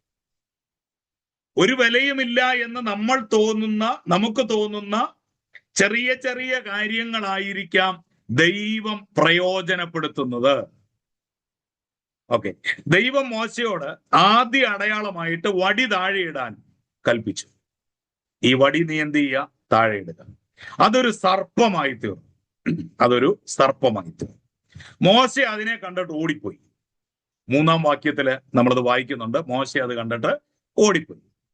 ദൈവം പറഞ്ഞു, ഭയപ്പെടരുത്, അതിന്റെ വാലിൽ പിടിച്ചെടുക്കുക. ദൈവം പറഞ്ഞു, നീ പേടിക്കണ്ട, അതിന്റെ വാലില് പിടിച്ചെടുക്കുക. അവൻ അതിനെ പിടിച്ചെടുക്കുകയും അത് അവന്റെ കയ്യിൽ വടിയായി തീരുകയും ചെയ്തു. താഴെയിട്ടപ്പോൾ സർപ്പമായി, അവൻ അതിന്റെ വാലിൽ, ദൈവം പറഞ്ഞപ്പോൾ അവൻ വാലിൽ പിടിച്ചപ്പോൾ അത് വടിയായി തീർന്നു. എന്തായിരുന്നു ഇവിടുത്തെ സന്ദേശം? എന്താ ഈ ഭാഗം വായിക്കുമ്പോൾ നമ്മൾ എന്താ മനസ്സിലാക്കേണ്ടത്? ഒന്നാമതായിട്ട്, നാം ചിന്തിക്കുന്നതിലും വളരെ അടുത്താണ് സാത്താൻ നിൽക്കുന്നതെന്ന് നമ്മൾ മനസ്സിലാക്കണം. നമ്മൾ ചിന്തിക്കുന്നതിലും ഏറ്റവും അടുത്താണ് സാത്താൻ. മോശയുടെ വടി പോലെ ഏറ്റവും അടുത്ത്. സാത്താൻ വളരെ അകലെയാണെന്ന് ഒരുപക്ഷെ നമുക്ക് തോന്നിയേക്കാം. ഒരിക്കലുമല്ല, അവൻ വളരെ ചേർന്ന് തന്നെയുണ്ട്. ഭാര്യ ഭർത്താക്കന്മാർക്കിടയിൽ തെറ്റിദ്ധാരണകൾ ഉണ്ടാക്കുവാനും സഹപ്രവർത്തകരെ തമ്മിൽ അടുപ്പിക്കുവാനും ഇവന് പറ്റും. പെട്ടെന്ന് ഇത് തൊട്ടടുത്ത് നിൽപ്പുണ്ട്. ഒരു കുഴപ്പമില്ലാതെ ഭാര്യയും ഭർത്താവും കൂടെ സംസാരിച്ച് ചിരിച്ച് കളിച്ചിരിക്കുന്ന സമയത്ത് പൊടുന്നനവേ ഒരു അടിയ, പൊടുന്നനവേ ഒരു വഴക്ക. ഒരു കുഴപ്പമില്ല, പക്ഷെ പെട്ടെന്നൊരു വഴക്കമൊക്കെ ഉണ്ടാക്കി ഭാര്യ പിണങ്ങിപ്പോയി, ഭർത്താവ് പിണങ്ങിപ്പോയി, ആ വീട്ടിലാകെ അസ്വസ്ഥമായി, അല്ലെ? മൊത്തത്തിൽ ഒരു മൂകാന്തരീക്ഷം അവിടെ ഉണ്ടാകുക. ഇത് നമ്മൾ നേരത്തെ മുൻകൂട്ടി പ്ലാൻ ചെയ്ത വഴക്കൊന്നുമല്ല. ഇത് പെട്ടെന്നുണ്ടാകുന്ന ചില കാര്യങ്ങൾ. കാരണം എന്താ? ഇവൻ തൊട്ടടുത്ത് തന്നെയുണ്ട്. എങ്ങനെ കലഹം ഉണ്ടാക്കാം, എങ്ങനെ ഇന്നത്തെ കുടുംബ പ്രാർത്ഥന ഇല്ലാതെയാക്കാം, എങ്ങനെ ഈ വീടിന്റെ സമാധാനം കളയാം, ഇവൻ എപ്പോഴും ഇങ്ങനെ കൂടെ തന്നെയുണ്ട്, അടുത്ത് തന്നെയുണ്ട്. നമ്മൾ മനസ്സിലാക്കണം. അപ്പൊ എന്നാൽ നമുക്ക് ഇവനെ ജയിക്കാൻ കഴിയും. അവൻ തോൽപ്പിക്കപ്പെട്ട ശത്രുവാണ്. ആര്? പിശാച് തോൽപ്പിക്കപ്പെട്ട ഒരു ശത്രുവാണ്. അവനെ ഭയപ്പെടരുത്. നമ്മുടെ കാൽ കീഴിൽ ദൈവം അവനെ ചതച്ചു കളയും. ദൈവിക ശുശ്രൂഷയിൽ നാം ഗ്രഹിച്ചിരിക്കേണ്ട ഒന്നാമത്തെ പാഠം, നാം പിശാചിനെ ഭയപ്പെടേണ്ടതില്ല എന്നതാണ്. ശുശ്രൂഷ ചെയ്യാൻ ആഗ്രഹിക്കുന്നവർ മനസ്സിലാക്കുക, നിങ്ങൾ ഒന്നാമത് ചെയ്യേണ്ടത് നിങ്ങൾ പിശാചിനെ പേടിക്കരുത്. ഇന്ന് പല പാസ്റ്റർമാരും പിടിച്ചു നിൽക്കുന്നത് തന്നെ പോരാട്ടവും ബന്ധനവും കെട്ടും ആഭിചാരവും മന്ത്രവാദവും ഇതെല്ലാം പറഞ്ഞുണ്ടാകും. അതൊന്നും ഇല്ലെങ്കിൽ പിന്നെ ശുശ്രൂഷയില്ല എന്നുള്ള നിലയാണ് പലർക്കും. പിശാചിനെ ഭയപ്പെടരുത്. ഞാൻ ആരാണെന്നും ഞാൻ ആരുടെ ദാസനാണെന്നും ഞാൻ ആരുടെ പ്രതിനിധിയാണെന്നും ഞാൻ മനസ്സിലാക്കാത്തിടത്തോളം ഞാൻ പരാജയപ്പെട്ട ഒരു ശുശ്രൂഷകനായിരിക്കും. നിങ്ങൾ ചിന്തിച്ചു നോക്കിയേ, നമ്മുടെ രാജ്യത്തിന്റെ പ്രധാനമന്ത്രി അയച്ചിട്ട് ഒരു മനുഷ്യൻ ഡൽഹിയിൽ നിന്ന് കേരളത്തിലേക്ക് വന്നു.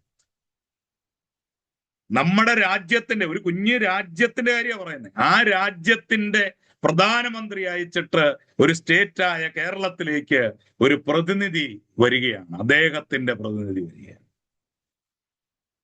ഇദ്ദേഹം ഇവിടെ എന്തേലും പേടിക്കേണ്ട കാര്യമുണ്ടോ? ഇവിടെ ഏതെങ്കിലും രാഷ്ട്രീയക്കാരനെ അവൻ പേടിക്കണം? ഇവിടെ ഏതെങ്കിലും ഒരു പോലീസിനെ പേടിക്കണം? ഒരു പട്ടാളത്തെ അവൻ പേടിക്കണ്ട. അതിന്റെ കാരണം എന്താണെന്ന് അറിയാമോ? ഒരു രാജ്യം ഭരിക്കുന്നവന്റെ പ്രതിനിധിയാണ് വന്നിരിക്കുന്നത്. അങ്ങനെയെങ്കിൽ സർവലോകത്തെയും ഉണ്ടാക്കിയ സർവശക്തനായ ദൈവത്തിന്റെ ഹിതം നിറവേറ്റാൻ, അവന്റെ അംബാസഡറായിട്ട് അവന്റെ ഹിതം നിറവേറ്റാൻ വന്ന ഒരു ദൈവദാസനായ ഞാൻ എന്തിന് പിശാചിനെ ഭയപ്പെടണം? എന്തിന് പിശാചിനെ നമ്മൾ പേടിക്കണം? പിശാചിനെ ഭയപ്പെടരുത്. ഒന്നാമത് നമ്മൾ മനസ്സിലാക്കേണ്ട കാര്യമാണ്, പിശാചിനെ ഭയപ്പെടരുത്. നമ്മൾ വിശ്വാസികളെ പേടിപ്പിക്കുകയും ചെയ്യരുത്. പിശാചിന്റെ കാര്യം പറഞ്ഞ് അവരെ ഭയപ്പെടുത്തുകയും ചെയ്യരുത്. ചിലര് കണ്ണടച്ചാൽ ഉടനെ കാണും, നിന്റെ വീടിന്റെ ഉമ്മറത്ത് കരിമ്പടം ധരിച്ച ഒരാളിരിക്കുന്നത് ഞാൻ കാണും. കരിമ്പടം ധരിച്ച്. എന്റെ ചർച്ചിലെ ഒരു വിശ്വാസിയുടെ വീട്ടില് ഒരു വഴിയെ പോയ ഒരു വിദേശി കയറി കണ്ണടച്ച് പ്രാർത്ഥിച്ചിട്ട് പറഞ്ഞു, സിസ്റ്ററെ, നിങ്ങളുടെ വീടിന്റെ ഉമ്മറത്ത് കരിമ്പടം ധരിച്ച ഒരാൾ ഇരിക്കുന്നത് ഞാൻ കാണും. അപ്പൊ സിസ്റ്റർ പറഞ്ഞു, പോകുമ്പം പുള്ളിയും കൂടെ വിളിച്ചോണ്ട് പൊക്കൂ. ഇന്നലെ വരെ ഇവിടെ കുഴപ്പമില്ലായിരുന്നു, പാസ്റ്റർ വന്നപ്പോഴാണ് ആ പ്രശ്നം തുടങ്ങിയത്, അതുകൊണ്ട് പോകുമ്പം വിളിച്ചോണ്ട് പൊക്കണം പറഞ്ഞു. ഇങ്ങനെ പറയാൻ തൻ്റെ ഇടം ഉണ്ടാകും. ഞാനൊരു ദൈവ പൈതലാണ്, ഞാൻ വെളിച്ചമാ. വെളിച്ചം ഇരുളിൽ പ്രകാശിക്കുന്നു, ഇരുളോ അതിനെ പിടിച്ചടക്കുന്നില്ല. ഞാനൊരു ദൈവ പൈതലാണ്. എന്റെ പരിസരത്ത് പോലും ഒരു പിശാച് വരത്തില്ലെന്ന് എനിക്കൊരു ഉറപ്പുണ്ടാകണം. എന്നെ കാണുമ്പോൾ പിശാച് പേടിക്കുക. നിങ്ങൾക്കറിയോ, യേശു ഭൂമിയിലായിരുന്നപ്പോ, ജഡത്തിലായിരുന്നപ്പോ 4 പഞ്ചായത്തുകളിലേ ആകെ പോയിട്ടുള്ളൂ. ആകെ 4 പഞ്ചായത്ത്. നമ്മൾ അങ്ങോട്ടൊക്കെ പിന്നെയും പഠിച്ചു വരും ന്യൂ ടെസ്റ്റ്മെന്റിലേക്ക് വരുമ്പോൾ. വളരെ രസകരമായിട്ടാണ് ഞാൻ ന്യൂ ടെസ്റ്റ്മെന്റ് നോട്ട് റെഡിയാക്കിയിരിക്കുന്നത്. അത് നിങ്ങൾക്ക് ഭയങ്കര ഇൻട്രസ്റ്റിംഗ് ആയിരിക്കും. എല്ലാ നോട്ടുകളും രസകരമായിട്ട് തന്നെ. അപ്പം ആകെ 4 പഞ്ചായത്തുകളിലെ യേശു പോയിട്ടുള്ളൂ. ഈ 4 പഞ്ചായത്തുകളിൽ യേശു ചെല്ലുമ്പോൾ പിശാച് അലറി, നീ സമയത്തിന് മുമ്പേ ഞങ്ങളെ ദണ്ഡിപ്പിക്കാൻ വന്നിരിക്കുന്നു എന്ന് ചോദിച്ച് പിശാച് ഭയക്കുകയാണ്. പിശാചിന് പേടിയാണ്. ആ യേശുവിന്റെ പ്രതിപുരുഷന്മാരായിട്ട്, യേശുവിന്റെ പ്രതിനിധികളായിട്ട് നമ്മളെ ഭൂമി നിർത്തിയിരിക്കുമ്പോൾ പിശാച് നമ്മളെ കാണുമ്പോൾ അലറുക. എഫേസ്യ ലേഖനത്തിൽ നമ്മൾ വായിക്കുന്നുണ്ട്, വാഴ്ചകൾക്ക്, അധികാരങ്ങൾക്ക്, കർത്തൃത്വത്തിന്, ഈ ലോകത്തിൽ മാത്രമല്ല വരുവാനുള്ളതിന് അത്യന്തം മീതെ, പിന്നെ എന്താ, വിളിക്കപ്പെടുന്ന സകല നാമത്തിനും മുകളിൽ. ഇത്രയേറെ അധികാരം കിട്ടിയ ഏത് കൂട്ടരാ ഉള്ളേ? ഇത്രയൊക്കെ അധികാരം കിട്ടിയിട്ടും നമുക്ക് പേടിയായിപ്പോയി. പ്രാർത്ഥനയും കഴിഞ്ഞ് വീടിന്റെ മുറ്റത്തോട്ട് വരുമ്പോൾ ചെമ്പരത്തിപ്പൂ കണ്ടാൽ തീർന്നു. ഒരു മുട്ടത്തോടും കൂടെ ആ കൂട്ടത്തിൽ കണ്ടാൽ തീർന്നു. അറബിക്കട്ടാന്ന് പറയുന്നത്, അറബിക്കട്ട്. ഇനി ഇതിനെ അഴിക്കണമെങ്കിൽ ഇനി അറബിന്ന് ആരെങ്കിലും കൊണ്ടുവരണമെന്ന് പറയുന്നത്. സ്വോത്രം. എന്തൊരു കഷ്ടമാന്ന് ഓർക്ക്. ഈ ലോകത്തിൽ ഏറ്റവും ശക്തരും ജയിച്ചവരുമാക്കി ദൈവം നിർത്തിയ ഒരു കൂട്ടമാണ് നമ്മള്. ആ കൂട്ടം എന്തിനു ഭയപ്പെടുന്നു? പിശാചിനെ പേടിക്കരുത്. സർവശക്തന്റെ കൂടെ നടക്കുന്നവരാ നമ്മള്. ആ ദൈവത്തിന്റെ പ്രതിപുരുഷന്മാർ, അല്ലെങ്കിൽ ദൈവത്തിന്റെ അംബാസഡർമാരാണ് നമ്മൾ. അതുകൊണ്ട് പിശാചിനെ നമ്മൾ ഭയപ്പെടരുത്. അപ്പോൾ ഒന്നാമത്തെ കാര്യം, നാം സാത്താനെ ഭയപ്പെടേണ്ടതില്ല എന്ന പാഠം നമ്മൾ ഒന്നാമത് പഠിക്കണം. സാത്താൻ അവൻ്റെതായ ഒളിസങ്കേതങ്ങളും കോട്ടകൊത്തളങ്ങളും ഉണ്ട്. സാത്താനുണ്ട് കേട്ടോ, സാത്താനുണ്ട്, പോരാട്ടമുണ്ട്, ബന്ധനമുണ്ട്, ആഭിചാരമുണ്ട്, മന്ത്രവാദമുണ്ട്. ഇതെല്ലാം ഉണ്ട്. ഇതെല്ലാം ഉള്ളത് തന്നെ, ഇല്ലെന്നല്ല. വെളിച്ചം ഉണ്ടെങ്കിൽ ഇരുളുണ്ട്, അല്ലേ? ഇത് ഉള്ളത് തന്നെ. എന്നാല് ഇതിനെ നമ്മൾ പേടിക്കേണ്ട കാര്യമില്ല, നമ്മൾ ഭയപ്പെടേണ്ട കാര്യമില്ല. നമ്മൾ ലേഖനങ്ങളിലേക്ക് വരുമ്പോൾ നമ്മൾ കുറെ പ്രശ്നം ബാധിതമായ മേഖലകളെ കുറിച്ച് സംസാരിക്കുന്നുണ്ട്. ഈ വിഗ്രഹാർപ്പിതം തിന്നാൻ പറ്റുമോ എന്നുള്ള വിഷയത്തെ കുറിച്ചൊക്കെ നല്ല രീതിയിൽ ഞാൻ നോട്ടുണ്ടാക്കിയിട്ടുണ്ട്, ദൈവവചന അടിസ്ഥാനത്തിൽ തന്നെ. അപ്പോസ്തലനായ പൗലോസ് ചോദിക്കുന്ന വിഗ്രഹാർപ്പിതം വല്ലതും ആണെന്നോ? വിഗ്രഹാർപ്പിതം ഒന്നും അല്ലടോ, അതിനേക്കാളും വലുതാടോ നിന്റെ മേലിരിക്കുന്നത്, അതിനേക്കാൾ ശക്തമേറിയതാ നിന്റെ മേലിരിക്കുന്നേ. നീ ഒരു വിഗ്രഹാർപ്പിതം കഴിച്ചു എന്ന കാരണത്താൽ നീ ബന്ധിക്കപ്പെട്ടു പോകത്തൊന്നുമില്ല. അങ്ങനെ നിന്നെ ബന്ധിക്കാൻ പിശാചിന് കഴിയത്തുമില്ല. അതുകൊണ്ട് പൗലോസ് പറയുന്നു, സ്തോത്രത്തോടെ നിനക്ക് എന്തും കഴിക്കാം. സ്തോത്രം പറഞ്ഞുകൊണ്ട് നിനക്ക് എന്തും കഴിക്കാം. പിന്നെ കഴിക്കാൻ പാടില്ലാത്ത ഒരു അവസരവും കൂടെ പൗലോസ് അവിടെ പറയുന്നുണ്ട്. എപ്പോഴാ?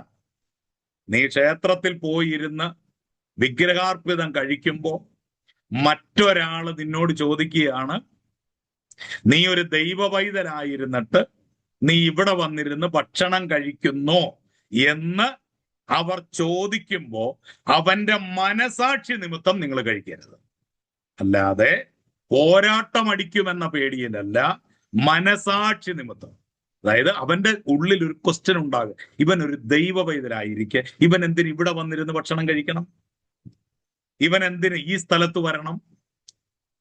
അല്ലെ? ലോകം നമ്മളെ കാണാൻ ഇഷ്ടപ്പെടാത്ത ഒരുപാട് സ്ഥലങ്ങളുണ്ട്. ലോകം നമ്മളെ കാണാൻ ഇഷ്ടപ്പെടാത്ത കുറച്ച് സ്ഥലങ്ങൾ. അതിന്റെ എക്സാമ്പിൾ ഞാൻ പറയാം. ഈ എല്ലാ നാട്ടിലും ഉണ്ടാവും ഈ കലിങ്കയിലിരിക്കുന്ന പിള്ളേര്, ചെറുപ്പക്കാർ, ആൺപിള്ളേർ. സന്ധ്യയാകുമ്പോൾ ഇങ്ങനെ കലിങ്ക വന്നിരിക്കും, അതിൽ ആരിലൊക്കെ പോയി ഇങ്ങനെ കമന്റ് അടിക്കും. എല്ലാ നാട്ടിലും ഉള്ള ഒരു വിഭാഗമാണ്. ഇത്രയും ചെറുപ്പക്കാർ അവിടെ ഇരിക്കുന്ന കൂട്ടത്തിൽ നമ്മുടെ പിള്ളേർ ആരെങ്കിലും അവിടെ പോയി ഇരിക്കട്ടെ. നമ്മുടെ പിള്ളേർ പോയിരിക്കത്തില്ല, അഥവാ ഒന്ന് പോയിരിക്കട്ടെ. ഈ കൊച്ചൻ വീട്ടിൽ വരുന്നതിന് മുമ്പ് ഒരു 10 പേരിൽ നമ്മളോട് എന്ന് പറയുന്നത്, നിങ്ങളുടെ മോൻ അവിടെ ഇരിപ്പുണ്ട് കേട്ടോ, കരിങ്ക ഇരിപ്പുണ്ട്, ഞാൻ ഇപ്പൊ കണ്ടിട്ട് വരിക. അതെന്താടോ അവിടെ അത്രയും പിള്ളേരിരുന്നിട്ട് ഇയാൾക്ക് ഒരു വിഷമവും ഇല്ലായിരുന്നു? എന്റെ കൊച്ച അവിടെ ഇരുന്നപ്പോഴാണല്ലോ ഇയാൾക്ക് വിഷമം വരും. കാരണം ലോകം പറയുന്നു, നിങ്ങളുടെ മോനെ ഞങ്ങൾ അവിടെ പ്രതീക്ഷിക്കുന്നില്ല, നിങ്ങളുടെ മോൻ അവിടെ ഇരിക്കുമെന്ന് ഞങ്ങൾ കരുതുന്നില്ല. കാരണം നിങ്ങളൊരു വേർപാടുള്ളയാളാണ്, നിങ്ങളുടെ മക്കൾ വേർപാടുള്ള ആളുകളാണ്. അതുകൊണ്ട് അവരെ ഞങ്ങൾ ഒരിക്കലും അവിടെ പ്രതീക്ഷിക്കുന്നില്ല. ഇപ്പൊ ലോകം നമ്മളിൽ നിന്ന് എക്സ്പെക്ട് ചെയ്യുന്ന ചില കാര്യങ്ങളുണ്ട്. എന്തുകൊണ്ടാ പത്രവാർത്തകളിൽ പാസ്റ്റർ എന്നൊരു പദം കണ്ടാൽ അതിന് ഭയങ്കര ഡിമാൻഡ് വരുന്നത്? എന്തുകൊണ്ടാണ്? പാസ്റ്റർ ഇന്ന കാര്യം ചെയ്തു, പാസ്റ്റർ ഇന്ന കാര്യം ചെയ്തു. ചുമ്മാ മീശ പഠിച്ച് ഏതെങ്കിലും ഒരു പ്രതിയെ പിടിച്ചാൽ ഉടനെ പത്രക്കാരൻ എഴുതുക പാസ്റ്റർ. എന്തിനാ അവനത് എഴുതുന്നേ? അവനത് എഴുതുന്നത് ഈ വാർത്തയ്ക്ക് പ്രാധാന്യം കൂടുതലാ. കാരണം ഒരു പാസ്റ്റർ ഒരിക്കലും ചെയ്യാൻ പാടില്ലാത്ത ഒരു കാര്യം അയാൾ ചെയ്തു എന്ന് ലോകത്തോട് പറയുമ്പോൾ ആളുകൾ പെട്ടെന്ന് ശ്രദ്ധിക്കും. ഞാനൊരിക്കൽ രസകരമായ ഒരു സംഭവം ഉണ്ടായി. ഞാനൊരിക്കൽ കൊട്ടാരക്കര എന്ന് പറയുന്ന സ്ഥലത്ത് ഒരു കൺവെൻഷൻ പ്രസംഗിക്കാൻ പോയപ്പോ, ഒരു ഓഡിറ്റോറിയത്തിൽ വെച്ച് നടക്കുന്ന ഒരു കൺവെൻഷന്.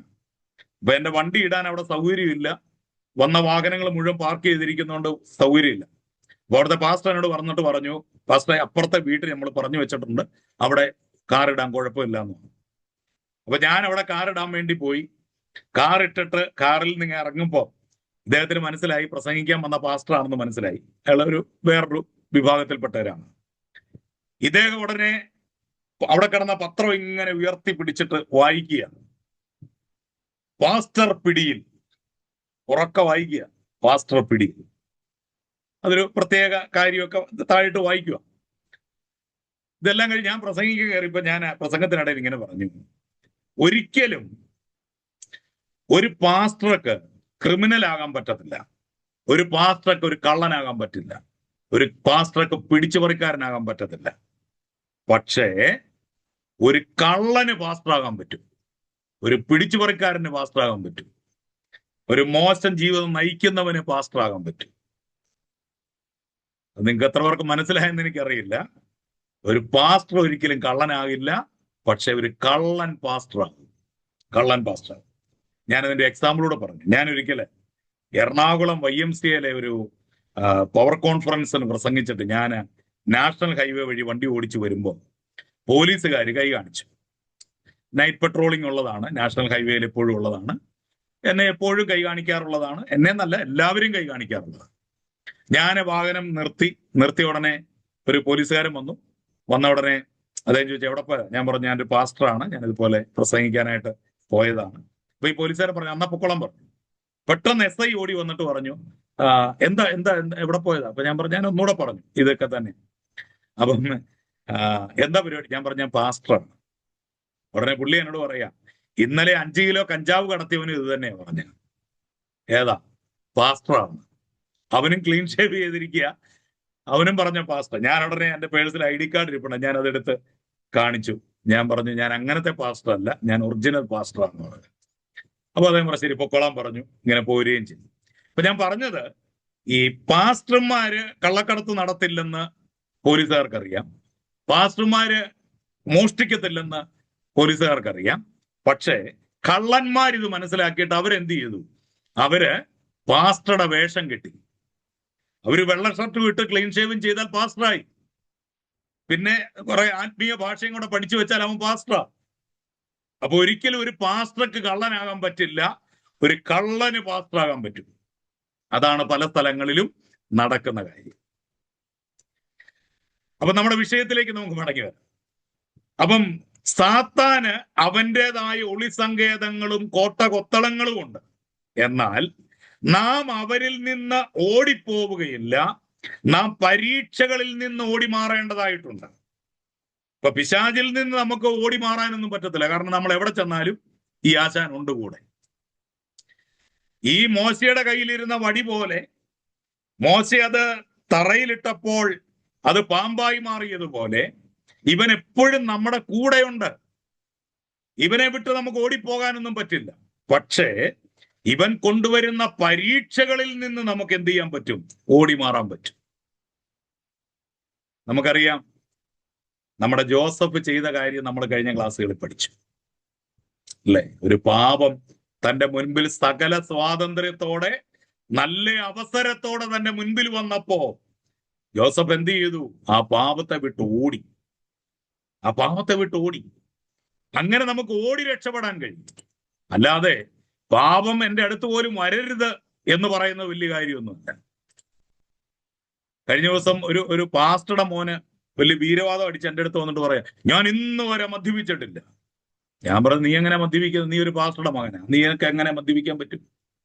നിന്റെ വീട്ടിൽ മദ്യം കൊണ്ടുവരാറില്ല, നിനക്ക് മദ്യമായിട്ട് ഒരു ബന്ധവുമില്ല, നിനക്ക് അതിന് വലിയ കാര്യമൊന്നുമില്ല.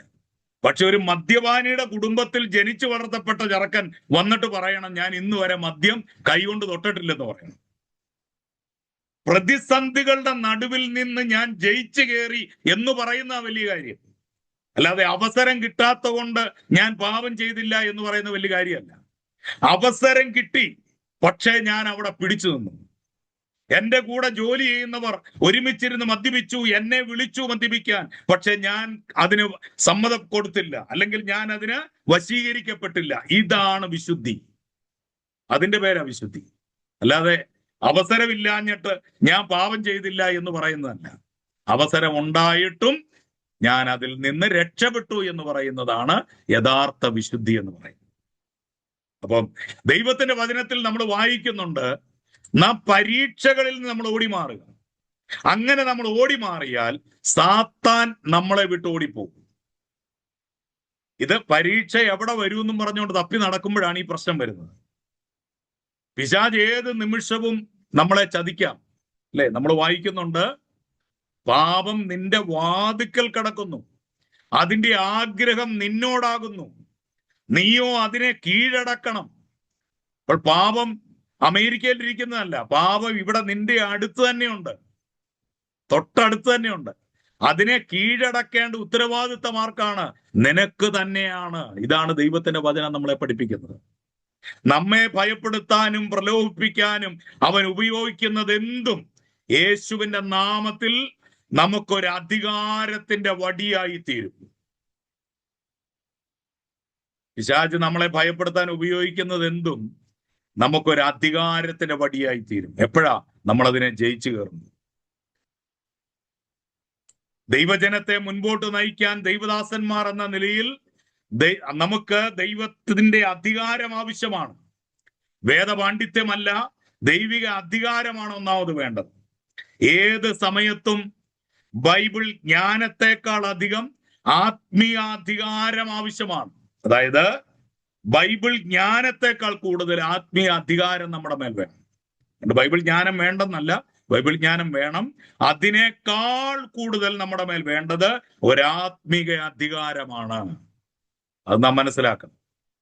മോശയ്ക്ക് ഒന്നാമതായി ആവശ്യമായിരുന്നത് ശത്രുവിന്റെ മേലുള്ള അധികാരമായിരുന്നു.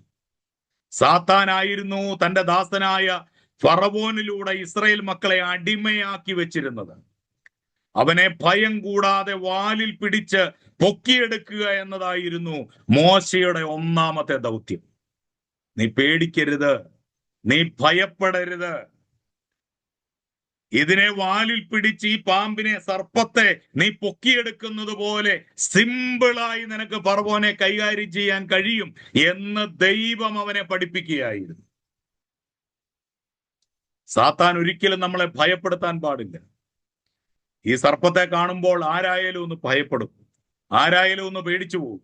പക്ഷെ ദൈവം മോശയെ പഠിപ്പിക്കുകയായിരുന്നു, ഇവൻ എത്ര വലിയ സർപ്പമായാലും ആ വാലയിൽ ഒന്ന് പിടിച്ചൊന്ന് വലിച്ചാൽ അതിന്റെ രൂപം മാറും, അതിന്റെ ഭാവം മാറും, അത് വെറും വടിയായി തീരും.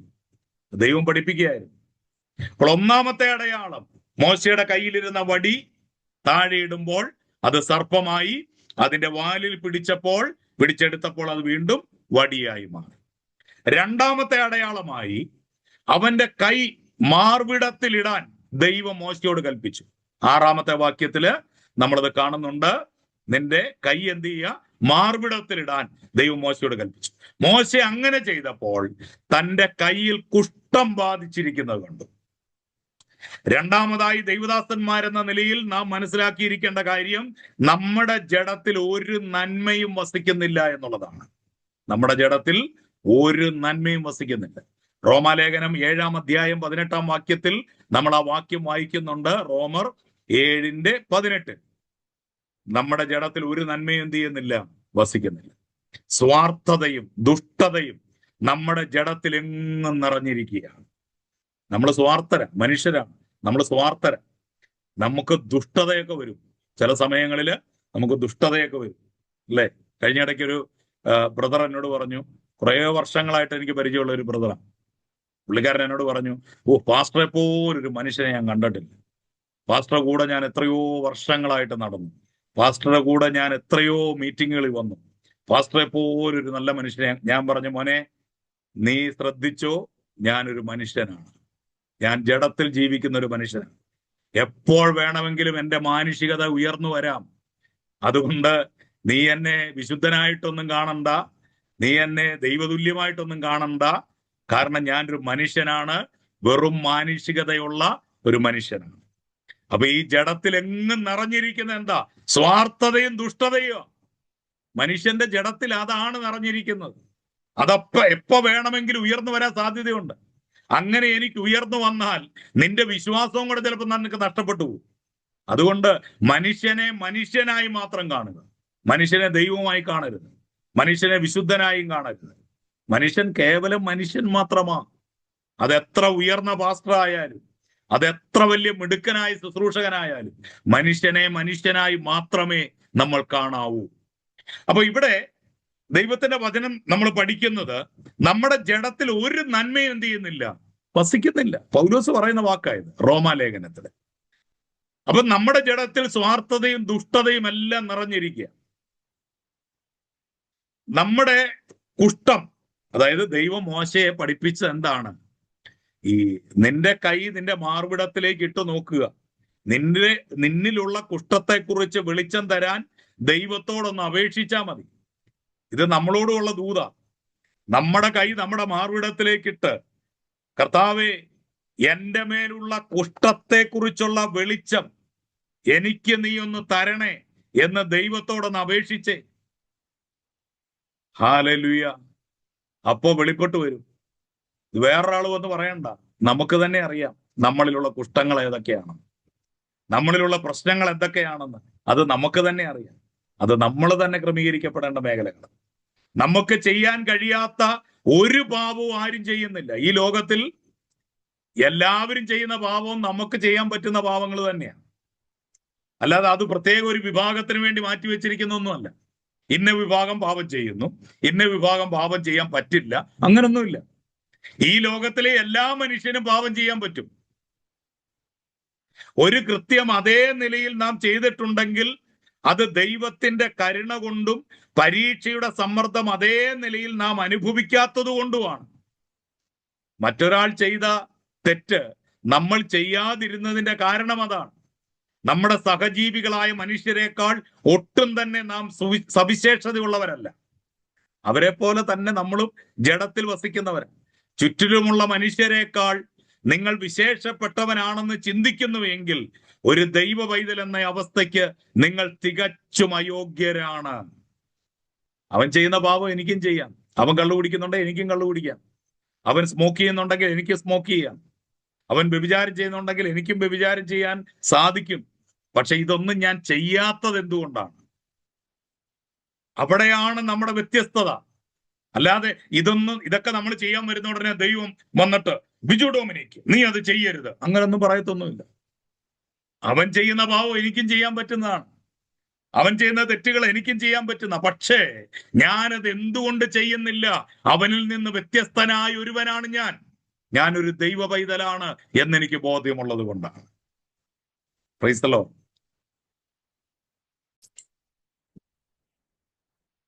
Praise the Lord.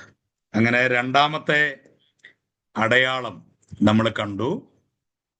മാർവിടത്തിൽ അവന്റെ കൈയിടുമ്പോൾ അതില് കുഷ്ഠം വന്നതായിട്ട് നമ്മൾ കാണുന്നു. മൂന്നാമത്തെ അടയാളം നമ്മൾ വായിക്കുന്ന 9-ാം വാക്യത്തിലാണ്.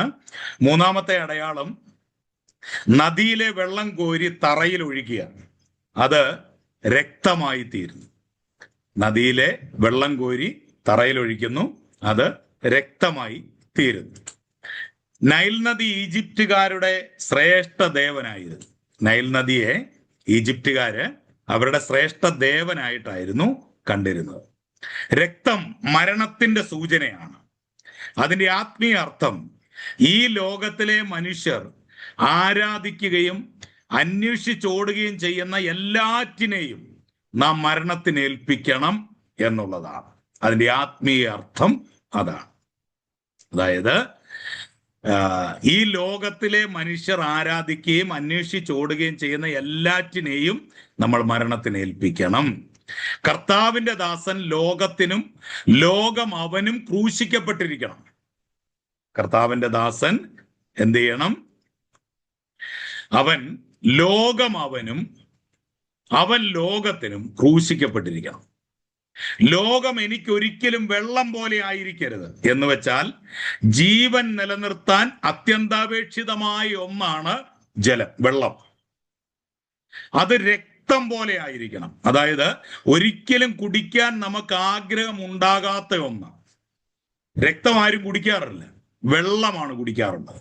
വെള്ളമില്ലാതെ നമുക്ക് ജീവിക്കാൻ പറ്റത്തുമില്ല, അല്ലെ? മനുഷ്യ ശരീരത്തിലെ പോലും 80% വെള്ളമാണെന്നാണ് മെഡിക്കൽ സയൻസ് പറയുന്നത്. വെള്ളമില്ലാതെ നമുക്ക് പറ്റില്ല. വെള്ളമില്ലാതെ നമ്മൾ കുഴഞ്ഞു പോകും, നമ്മൾ വീണു പോകും. പക്ഷേ വെള്ളം ലഭിച്ചില്ല എന്ന കാരണത്താൽ രക്തം അവൈലബിൾ ആണ്, അതുകൊണ്ട് രക്തം നമ്മൾ കുടിക്കുമോ? ഒരിക്കലും കുടിക്കില്ല. രക്തമുണ്ട്, പക്ഷേ നമ്മൾ കുടിക്കില്ല, നമ്മൾ വെള്ളമേ കുടിക്കൂ, അല്ലേ?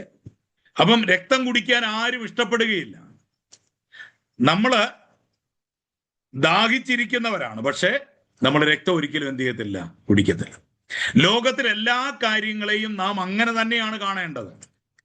ഏതൊരു ദൈവ പൈതലിന്റെയും അത്യന്താപേക്ഷിതമായ ഗുണങ്ങൾ ഈ 3 കാര്യങ്ങളായിരിക്കണം. ഈ 3 അടയാളങ്ങൾ, ഇപ്പോൾ നമ്മൾ നോക്കിയ ഈ 3 അടയാളങ്ങളായിരിക്കണം. ഇപ്പോൾ മോശ ഫറവോന്റെ സന്നിധിയിലേക്ക് പോകാൻ സമ്മതിക്കുന്നു. ഈ 3 അടയാളങ്ങൾ ദൈവം കാണിച്ചു കഴിഞ്ഞപ്പോ മോശ ഫറവോന്റെ അടുത്തേക്ക് പോകാനായിട്ട് സമ്മതിക്കുന്നു. ദൈവം തന്നെ 80 വർഷക്കാലം പരിശീലിപ്പിച്ചെടുത്ത ഒരു മനുഷ്യനായി ദൈവിക അധികാരത്തോടെ മുഴുഭൂതലത്തിലും ഈ കാലഘട്ടത്തിൽ ദൈവിക ഉദ്ദേശങ്ങൾക്കായി പോകാൻ കഴിയുന്ന ഒരേ ഒരു മനുഷ്യൻ ആ കാലഘട്ടത്തിൽ മോശ മാത്രമായിരുന്നു. മറ്റൊരാളില്ല. ദൈവത്തിന് തെരഞ്ഞെടുക്കാൻ മറ്റൊരാളില്ല. ദൈവം തെരഞ്ഞെടുത്ത ഒരേ ഒരാൾ. അതും എത്ര വർഷമാ പരിശീലിപ്പിച്ചെന്ന് നോക്കിയേ. 80 വർഷം. ആദ്യത്തെ 40 വർഷം സുഖലോലുപതയുടെ വർഷങ്ങളാണ് അല്ലെ. ഫറവോന്റെ പുത്രിയുടെ മകൻ, കൊട്ടാരത്തിലെ അകത്തെ ആളാ, രാജകീയ ഭോജനം, മാന്യതകൾ അല്ലെ, സമ്പത്ത്, കായികാഭ്യാസം മുഴുവൻ പഠിച്ചു. എല്ലാ നിലയിലും അല്ലെ, അറിവ്, ജ്ഞാനം കൊണ്ട്, എല്ലാം കൊണ്ടും ആ മനുഷ്യൻ തികഞ്ഞവനായി നിൽക്കുമ്പോഴാണ് നേരെ ദൈവം മരുഭൂമിയിലോട്ട് വിടുന്നത്.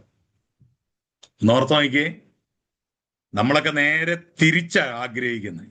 മരുഭൂമിയിൽ നിന്ന് കൊട്ടാരത്തിൽ വരാനാ നമ്മൾ ആഗ്രഹിക്കുന്നത് അല്ലേ. പക്ഷേ കൊട്ടാരത്തിൽ നിന്ന് നേരെ മരുഭൂമിയിലേക്ക് പോയ മനുഷ്യനായിരുന്നു മോശ. എന്തിനാ? പരിശീലിപ്പിക്കുകയാണ് ദൈവം. നീ മരുഭൂമി എന്താണെന്ന് അറിയണം. കാരണം ഇനി നിന്റെ 40 വർഷം മരുഭൂമിയാണ്. കൊട്ടാരത്തിൽ നിന്ന് നേരിട്ട് മരുഭൂയാത്രയിലേക്ക് ഇറക്കിയാൽ നീ ആദ്യം വീണുപോകും. നീ വീഴാതിരിക്കണമെങ്കിൽ ഈ മരുഭൂമി എന്താണെന്ന് ഒരു 40 വർഷം നീ അറിയണം. ഞാൻ പറയാൻ പ്രിയമുള്ളവരെ, ദൈവം നമ്മളെ ഉപയോഗിക്കാൻ ആഗ്രഹിക്കുന്നുണ്ടെങ്കിലേ ദൈവം നമ്മളെ ഈ കഷ്ടതയെല്ലാം പഠിപ്പിക്കും.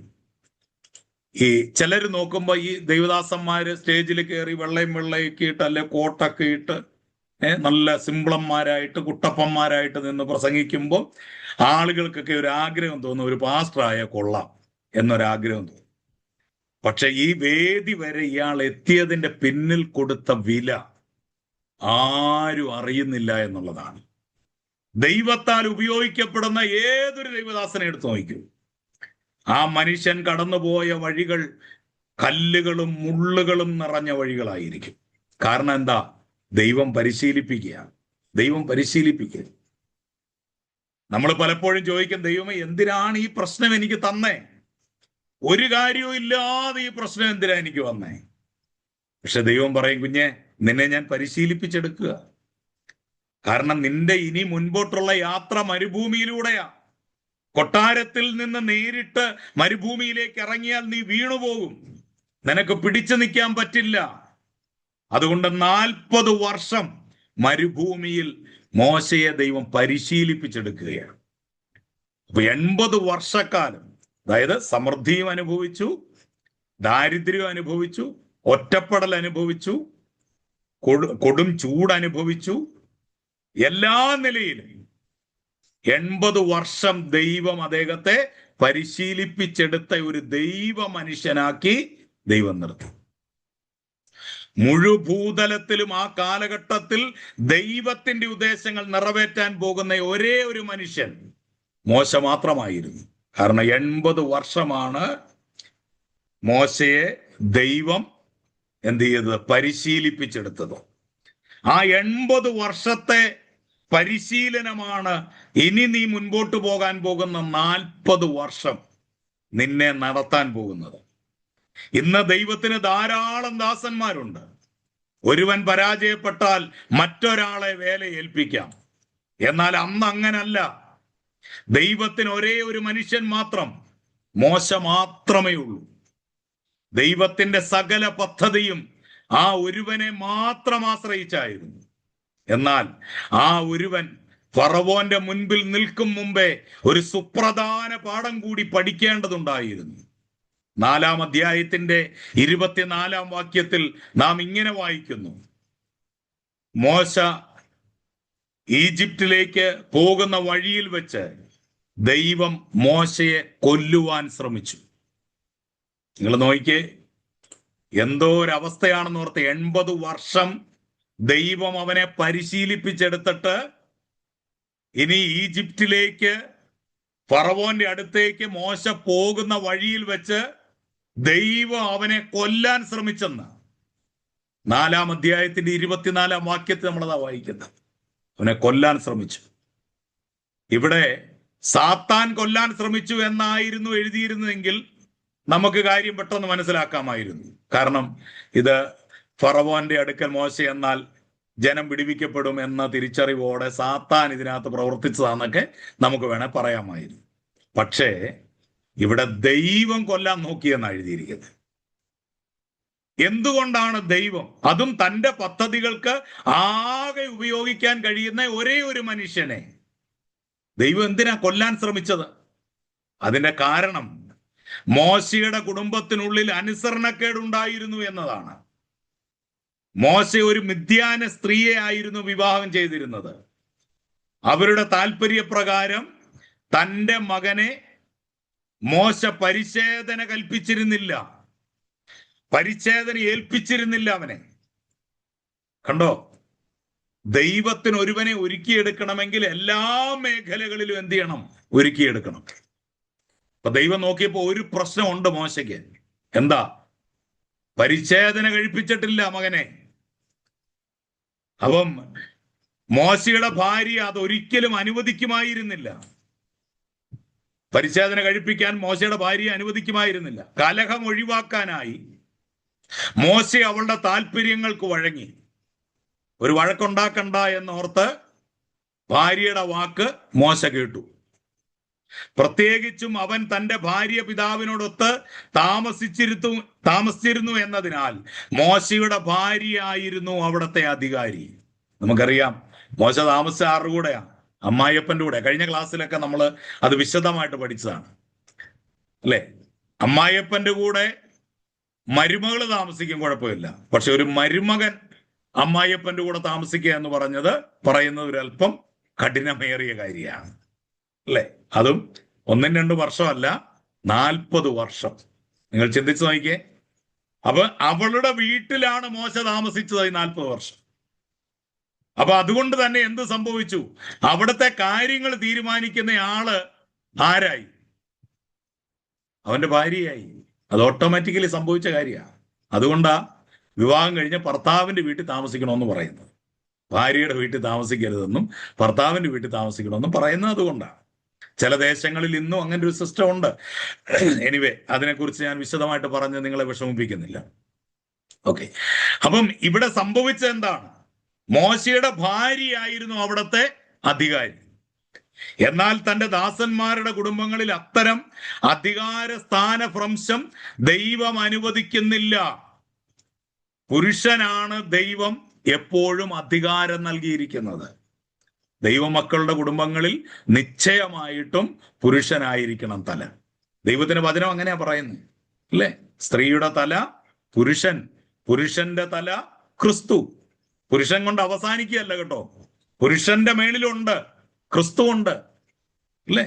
അതുകൊണ്ട് എഫേസ്യ ലേഖനം 5-ാം അധ്യായത്തില് വിവാഹത്തിന് സാധാരണ വായിക്കുന്നത് ഭാര്യമാരെ നിങ്ങൾ ഭർത്താക്കന്മാർക്ക് കീഴടങ്ങിയിരിക്കണമെന്നാ. എന്നാൽ അതിന്റെ തൊട്ടു മുമ്പ് ഒരു വാക്യമുണ്ട്, ക്രിസ്തുവിന്റെ ഭയത്തിൽ അന്യോന്യം കീഴടങ്ങിയിരിപ്പിൻ. അങ്ങനെ ഒരു വാക്യമുണ്ട്. ഇത് പാസ്റ്റർമാരൊന്നും വായിക്കുകയില്ല, വായിച്ചാൽ അവർക്ക് പ്രസംഗം ശരിയാകുകയില്ല. അതുകൊണ്ട് അവര് അത് വായിക്കത്തില്ല. ആകെ വായിക്കുന്ന എന്താ? ഭാര്യമാരെ നിങ്ങൾ കീഴടങ്ങിക്കോ. അപ്പൊ ഭർത്താക്കന്മാരെന്ത് ചെയ്യണം? ഭർത്താക്കന്മാരും കീഴടങ്ങണം. എന്തിൽ കീഴടങ്ങണം? ക്രിസ്തുവിന്റെ ഭയത്തിൽ അന്യോന്യം. കാരണം ക്രിസ്തുവാണ് നിന്റെ തല എന്ന ബോധ്യം നിനക്കുണ്ടാകണം. അല്ലാതെ നീ ഭാര്യയുടെ തല എന്ന ബോധ്യം കൊണ്ട് അവസാനിപ്പിക്കരുത്. നിന്റെ തല ക്രിസ്തുവാണ് എന്ന ബോധ്യവും കൂടെ നിനക്കുണ്ടാകണമെന്ന് വളരെ വ്യക്തമായിട്ട് അവിടെ എഴുതി വെച്ചിട്ടുണ്ട്. പക്ഷെ ഇത് നമ്മൾ ആരും കാണാറുമില്ല, വായിക്കാറുമില്ല, വായിപ്പിക്കാറുമില്ല എന്നുള്ളതാണ് സങ്കടകരമായ ഒരു വസ്തുത. അപ്പൊ ക്രിസ്തുവിന്റെ ഭയത്തിൽ അന്യോന്യം കീഴടങ്ങിയിരിക്കണം എന്നാണ് അവിടെ നമ്മൾ കാണാൻ കഴിയുന്നത്. അപ്പൊ ഇവിടെ ഒരു ദൈവ പൈതലിന്റെ കുടുംബത്തില് ഭർത്താവായിരിക്കണം, പുരുഷനായിരിക്കണം അവിടത്തെ അധികാരി. അല്ലാതെ വന്നാൽ സംഭവിക്കുന്ന പരാജയങ്ങളാണ് ഇവിടെ നമ്മൾ കാണുന്നത്. ഈ മിദ്യാന്യ സ്ത്രീ അവളാണ് അവിടുത്തെ കാര്യങ്ങൾ നിയന്ത്രിച്ചുകൊണ്ടിരുന്നത്. അതുകൊണ്ട് ദൈവം സ്വന്തം വീടിനെ നയിക്കാൻ കഴിയാത്ത നീ ഇസ്രായേലിനെ നയിക്കാൻ അപ്രാപ്തനാണ് എന്ന മട്ടിലാണ് ദൈവം അവനോട് ഇടപെടുന്നത്. ബൈബിൾ പറയുന്നു, സ്വന്തം കുടുംബത്തെ പരിപാലിക്കാൻ അറിയാത്തവൻ ദൈവസഭയെ എങ്ങനെ പരിപാലിക്കും? 1 തിമോത്തിയോസ് 3-ാം അധ്യായം 5-ാം വാക്യത്തിൽ നമുക്കത് കാണാനായിട്ട് കഴിയുന്നുണ്ട്. ദൈവസഭയ്ക്ക് നേതൃത്വം കൊടുക്കുന്നതിന് മുൻപേ നാം സ്വന്തം കുടുംബത്തിന്റെ തലയായിരിക്കണം. ദൈവദാസന്മാരെന്ന് വിശേഷിപ്പിക്കപ്പെടുന്നവർ സ്വന്തം ഭാര്യയെ ഭയപ്പെട്ട് ജീവിക്കുന്നത് കാണാറുണ്ട്. സ്വന്തം ഭാര്യയെ പേടിച്ച് ജീവിക്കുന്ന പാസ്റ്റർമാരുണ്ട്. എനിക്ക് 100 പാസ്റ്റർമാരെ അറിയാം. പേടിയാ, ഭാര്യമാരെ പേടിയാ.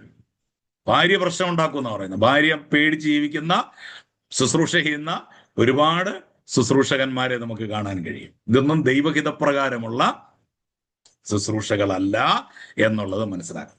നമ്മോടൊപ്പം നമ്മുടെ വീടുകളിൽ കഴിയുന്ന കുഞ്ഞുങ്ങളെ ദൈവഭയത്തിൽ വളർത്താൻ നമുക്ക് കഴിയുന്നില്ലെങ്കിൽ ദൈവമക്കളെ എങ്ങനെ ദൈവഭക്തിയിൽ വളർത്തുവാൻ നമുക്ക് കഴിയും? ഇത്രയും ഗൗരവമേറിയ ഒരു സന്ദേശമായിരുന്നു ദൈവം ഇവിടെ മോശയ്ക്ക് നൽകുന്നത്. മോശേ, നീ ആദ്യം എന്ത് ചെയ്യ? നിന്റെ ഭാര്യയെ, അല്ലെങ്കിൽ നീ ആ കുടുംബത്തിന്റെ നാഥനാകാദ്യം. ഭാര്യയ്ക്ക് വിധേയപ്പെടാനല്ല, നീ ആദ്യം നായകനാക്, നാഥനാക്, ആ കുടുംബത്തിന്റെ നാഥൻ നീയാക് എന്ന് ദൈവത്തിന് മോശയെ പഠിപ്പിക്കണമായിരുന്നു. ഈ ഭൂമിയിൽ നമുക്ക് ഏറ്റവും പ്രിയപ്പെട്ട വ്യക്തി ആയിരുന്നാൽ പോലും നീ എന്നെ അനുസരിക്കുന്നില്ലെങ്കിൽ ഞാൻ നിന്നെ കൊന്നുകളയും. ഇതാണ് ദൈവം മോശയോട് പറയുന്നത്. എനിക്ക് ഏറ്റവും പ്രിയപ്പെട്ട വ്യക്തി നീയാണ്, പക്ഷേ നീ എന്നെ അനുസരിക്കുന്നില്ലെങ്കിൽ ഞാൻ നിന്നെ കൊന്നുകളയും. എനിക്ക് എൻ്റെ പ്രമാണങ്ങളോട് വിട്ടുവീഴ്ച ചെയ്യാൻ കഴിയില്ല. ഇതാണ് ദൈവം പറയുന്നത്. മോശയുടെ ഭാര്യ, ആ ഭാര്യയ്ക്ക് സംഭവിച്ചത് എന്താണെന്ന് പെട്ടെന്ന് മനസ്സിലായി. അവളൊരു കൽക്കത്തിയെടുത്ത് തൻ്റെ മകനെ പരിച്ഛേദന ചെയ്ത് കോപത്തോടെ മോശയോട് പറഞ്ഞു, നീ എനിക്ക് രക്തമണവാളൻ, നീ എനിക്ക് രക്തമണവാളൻ. ഇവക്ക് എന്തായാലും കാര്യം പെട്ടെന്ന് മനസ്സിലായി. ദൈവകോപമാണെന്നുള്ളത് ഇവക്ക് മനസ്സിലായി. ഇവള് പെട്ടെന്ന് എന്ത് ചെയ്തു? ഒരു കത്തിയെടുത്ത് തൻ്റെ മകനെ പരിച്ഛേദന ചെയ്ത് ദേഷ്യത്തോടെ മോശയോട് പറഞ്ഞു, നീ എനിക്ക് രക്തമണവാളൻ. അതിനുശേഷം മോശ ജ്ഞാനത്തോടെ ഒരു കാര്യം ചെയ്തു, പരിജ്ഞാനത്തോടെ ഒരു കാര്യം. അപ്പോഴാണ് മോശ ചെയ്തത്, തൻ്റെ ഭാര്യയെ വീട്ടിലേക്ക് പറഞ്ഞയച്ചു. ഇത് കൂടെ കൊണ്ടുപോകുന്ന ആ പ്രശ്നം, കൂടെ കൊണ്ടുപോകുമ്പോഴാ വിഷയം. മോശ പറഞ്ഞു, നീ വീട്ടിലോട്ട് പൊക്കോളാൻ പറഞ്ഞു. അങ്ങനെ വീട്ടിലേക്ക് പറഞ്ഞയച്ചു. തുടർന്ന് തന്നോടൊപ്പം പ്രശ്നങ്ങളുമായി പോരാൻ മോശ ഭാര്യയെ എന്ത് ചെയ്തില്ല? അനുവദിച്ചില്ല. കണ്ടോ, ദൈവം ഒരു മനുഷ്യനെ ഒരുക്കിയെടുക്കുന്ന മേഖലകൾ എത്ര കഠിനമാണെന്ന് നിങ്ങൾ ഓർത്ത് നോക്കിക്കേ. കൊന്നുകളയുവാൻ പോലും ദൈവം പദ്ധതി ഇട്ടെന്നുള്ളതാണ്. അതിന്റെ കാരണം എന്താണ്? മോശെ, ഞാൻ ആഗ്രഹിക്കുന്ന നിലയിലേക്ക് നീ വരാതെ നിന്നെ എനിക്ക് ഉപയോഗിക്കാൻ കഴിയില്ല എന്ന് മോശയെ ദൈവം പഠിപ്പിക്കുകയായിരുന്നു. ദൈവം എങ്ങനെയാണ് തൻ്റെ ദാസന്മാരോട് ഇടപെടുന്നതെന്ന് ഇപ്പൊ നമുക്ക് മനസ്സിലാക്കാനായിട്ട് സാധിക്കും ഈ സംഭവത്തിലൂടെ. അവിടുന്ന് സാധാരണ ആളുകളോട് വിട്ടുവീഴ്ചകൾ ചെയ്യും. സാധാരണ ആളുകളോട് ദൈവം എന്ത് ചെയ്യും? വിട്ടുവീഴ്ച ചെയ്യും. എന്നാൽ താൻ തെരഞ്ഞെടുക്കപ്പെട്ട ദാസന്മാരോട് ചെറിയ ചെറിയ കാര്യങ്ങളിൽ പോലും ദൈവം അനുസരണം ആവശ്യപ്പെടും. ഒരു പുതിയ വിശ്വാസി അല്ലെങ്കിൽ ഒരു സാധാരണ വിശ്വാസി, ആ വ്യക്തി ഒരു തെറ്റ് സംഭവിച്ചാൽ പോലും ദൈവം എന്ത് ചെയ്യും? വിട്ടുകളയും. പക്ഷെ ഒരു ദൈവദാസൻ ഒരു പ്രശ്നം വന്നാൽ, ഒരു തെറ്റ് സംഭവിച്ചാൽ ദൈവം വിട്ടുകളയത്തില്ല. ഈ ക്ലാസ് അറ്റൻഡ് ചെയ്യുന്ന നിങ്ങൾ ഓർക്കുന്നുണ്ടായിരിക്കും, സാധാരണ വിശ്വാസിയായിട്ടിരിക്കുക, അതായിരിക്കും നല്ലത്. കാരണം ഇച്ചിരി തെറ്റൊക്കെ വന്നാലും ദൈവം അങ്ങ് ക്ഷമിച്ചോളൂവല്ലോ എന്ന് നിങ്ങൾ ചിന്തിക്കരുത്. ദൈവം നിങ്ങളെ തെരഞ്ഞെടുത്തത് കൊണ്ടാണ് നിങ്ങൾ ഈ വചനം പഠിക്കുന്നത്. ഈ തെരഞ്ഞെടുപ്പിൽ നിങ്ങൾ വിശ്വസ്തയോടെ നിന്നാൽ ദൈവം നിങ്ങളെ ശക്തമായിട്ട് ഉപയോഗിക്കും. അതാണ് ദൈവത്തിന്റെ പദ്ധതി. അതാണ് മോശയെ ദൈവം ഉപയോഗിച്ചതുപോലെ ദൈവം ശക്തമായിട്ട് ഉപയോഗിക്കും. മറ്റുള്ളവരുടെ ജീവിതത്തിലെ പല മേഖലകളിലും ദൈവം ശ്രദ്ധിക്കുന്ന പോലുമില്ല. അതേസമയം ഒരു ദൈവദാസന്റെ അല്ലെങ്കിൽ ഒരു ശുശ്രൂഷകന്റെ ജീവിതത്തിൽ ദൈവം ശ്രദ്ധിക്കും. കൊച്ചു കൊച്ചു കാര്യങ്ങൾ പോലും ദൈവം ശ്രദ്ധിക്കും. അവിശ്വസ്തത നിങ്ങൾ കാണിക്കുന്നുണ്ടോ എന്ന് ദൈവം ശ്രദ്ധിക്കും.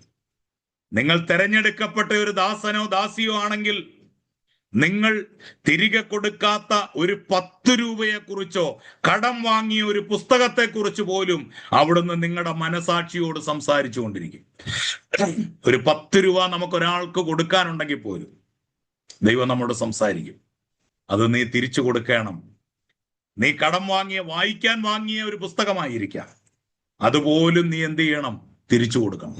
അത് ദൈവം സംസാരിക്കും. എൻ്റെ വ്യക്തിപരമായ ജീവിതത്തിൽ ഒരുപാട് അനുഭവങ്ങൾ എനിക്കുണ്ടായിട്ടുണ്ട്. ഞാനൊരു സെമിനാരി പഠിക്കുന്ന സമയത്ത് എനിക്ക് എൻ്റെ കയ്യിൽ നിന്നൊരു അബദ്ധം പറ്റി. ഈ കൈ കഴുകുന്ന പൈപ്പ് ടാപ്പ് ഒടിഞ്ഞുപോയി.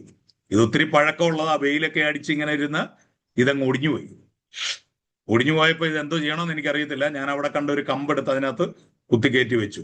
കാരണം 10-20 പൈപ്പുകളുണ്ട് അവിടെ, ഒരെണ്ണം അല്ല, 10-20 എണ്ണം ഉണ്ട്. ഇത് പെട്ടെന്ന് ഒടിഞ്ഞു പോയി. തിരിഞ്ഞപ്പോൾ ഒടിഞ്ഞുപോയി.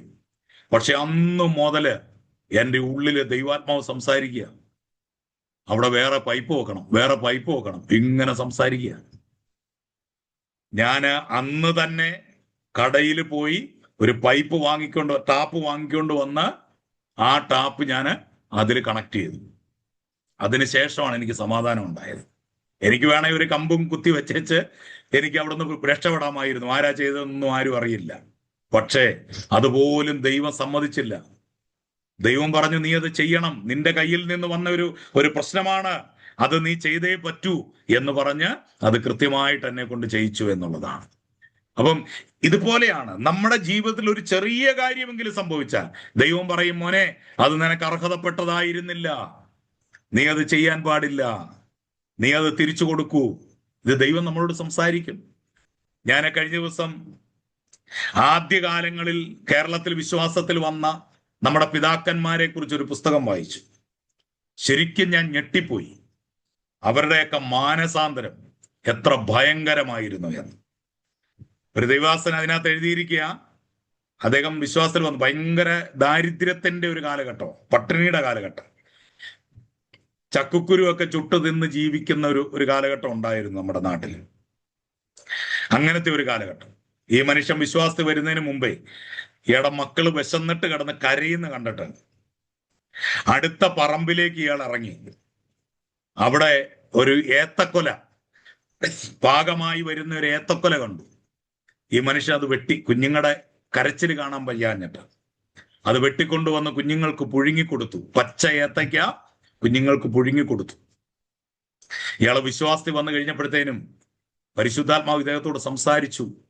നിന്റെ ജീവിതത്തിൽ നീ കഴിഞ്ഞ കാലങ്ങളിൽ ചെയ്തു പോയ തെറ്റുകൾ ഓരോന്നോരോന്ന് പരിശുദ്ധാത്മാവ് സംസാരിച്ച കൂട്ടത്തിൽ ഈ ഏത്തക്കൊലയുടെ സംഭവം പറഞ്ഞു. നീ ഇങ്ങനെ നിനക്ക് അർഹതപ്പെടാത്ത ഒരു ഏത്തക്കൊല നീ വെട്ടിയിരുന്നു, നീ അതിന് പ്രായശ്ചിത്തം ചെയ്യണം. അപ്പൊ വർഷങ്ങൾ പലത് കഴിഞ്ഞുപോയി. ഈ മനുഷ്യൻ എന്ത് ചെയ്യുന്നറിയാമോ? ഈ മനുഷ്യൻ ചന്തയിൽ പോയിട്ട് 10 ഏത്തക്കൊല വാങ്ങി, 10 എണ്ണം. ഒരെണ്ണം അയാൾ വെട്ടിയത്. 10 ഏത്തക്കൊല വാങ്ങിയിട്ട് ആ വസ്തുവിന്റെ ഉടമയുടെ അടുക്കൽ ചെന്നിട്ട് ഈ 10 ഏത്തക്കൊല അദ്ദേഹത്തിന് കൊടുത്തു. അപ്പൊ അദ്ദേഹം ചോദിച്ചു, ഇതെന്താ ഇങ്ങനെ ഈ 10 ഏത്തക്കൊലയൊക്കെ ആയിട്ട് വന്നിരിക്കുന്നത്? അപ്പൊ ഇദ്ദേഹം ആ ചരിത്രം വിവരിച്ചു പറഞ്ഞു. എൻ്റെ കുഞ്ഞുങ്ങൾ വിശന്ന് കരഞ്ഞപ്പോ ഞാൻ ചെയ്തു പോയൊരു തെറ്റുണ്ട്, അവരുടെ വിശപ്പടക്കാൻ വേണ്ടി ഞാൻ ചെയ്തത്, എന്നോട് ക്ഷമിക്കണം. അതിന് പ്രായശ്ചിത്തമായി 10 ഏത്ത കുലകൾ ഞാൻ വാങ്ങിക്കൊണ്ട് വന്നിട്ട് എന്നോട് ക്ഷമിക്കണം എന്ന് പറഞ്ഞ് ആ മനുഷ്യൻ ആ ഏത്തക്കൊലകൾ അവിടെ ഏൽപ്പിച്ചിട്ട് അദ്ദേഹം വീട്ടിലേക്ക് വന്നു എന്ന് വായിച്ചപ്പോ ഞാൻ ഞടുങ്ങിപ്പോയി. മാനസാന്തരം. സക്കായി പറയുന്നില്ലേ, ഞാൻ ആരോടെങ്കിലും ചതിവായി എന്തെങ്കിലും വാങ്ങിയിട്ടുണ്ടെങ്കിൽ തിരിച്ചു കൊടുക്കും. ഇന്നത്തെ മാനസാന്തരങ്ങളൊക്കെ ഒന്ന് ഓർത്തേ. ഞാനും ഒരു കൺവെൻഷൻ പ്രസംഗകനാ. ഇന്നത്തെ മാനസാന്തരങ്ങൾ ഓർത്തേ. എല്ലാവർക്കും ഓരോ കാർഡ് കൊണ്ട് കൊടുക്കുക, അതിനകത്ത് ഒരു കോളമുണ്ട്, രക്ഷിക്കപ്പെട്ടിരിക്കുന്നു. ഒറ്റ ടിക്കിട്ടാ മതി, രക്ഷിക്കപ്പെട്ടു. വേറൊന്നും ചെയ്യേണ്ട, ഒറ്റ ടിക്കിൽ അവൻ രക്ഷിക്കപ്പെടുക. നമ്മൾ പഠിപ്പിക്കുന്നുമില്ല. അനുതാപം, മാനസാന്തരം എന്താണ്? നീ ചെയ്തു പോയ തെറ്റുകൾ ഏറ്റുപറഞ്ഞ്, മനുഷ്യരോട് ചെയ്തത് മനുഷ്യരോടും, ദൈവത്തോട് ചെയ്തത് ദൈവത്തോടും നീ ഏറ്റുപറഞ്ഞ് അതിന് പരിഹാരം കണ്ട് നീ ദൈവസന്നിധിയിലേക്ക് വരാൻ ഇന്ന് ആരും പഠിപ്പിക്കുന്നില്ല എന്നുള്ളതാണ്.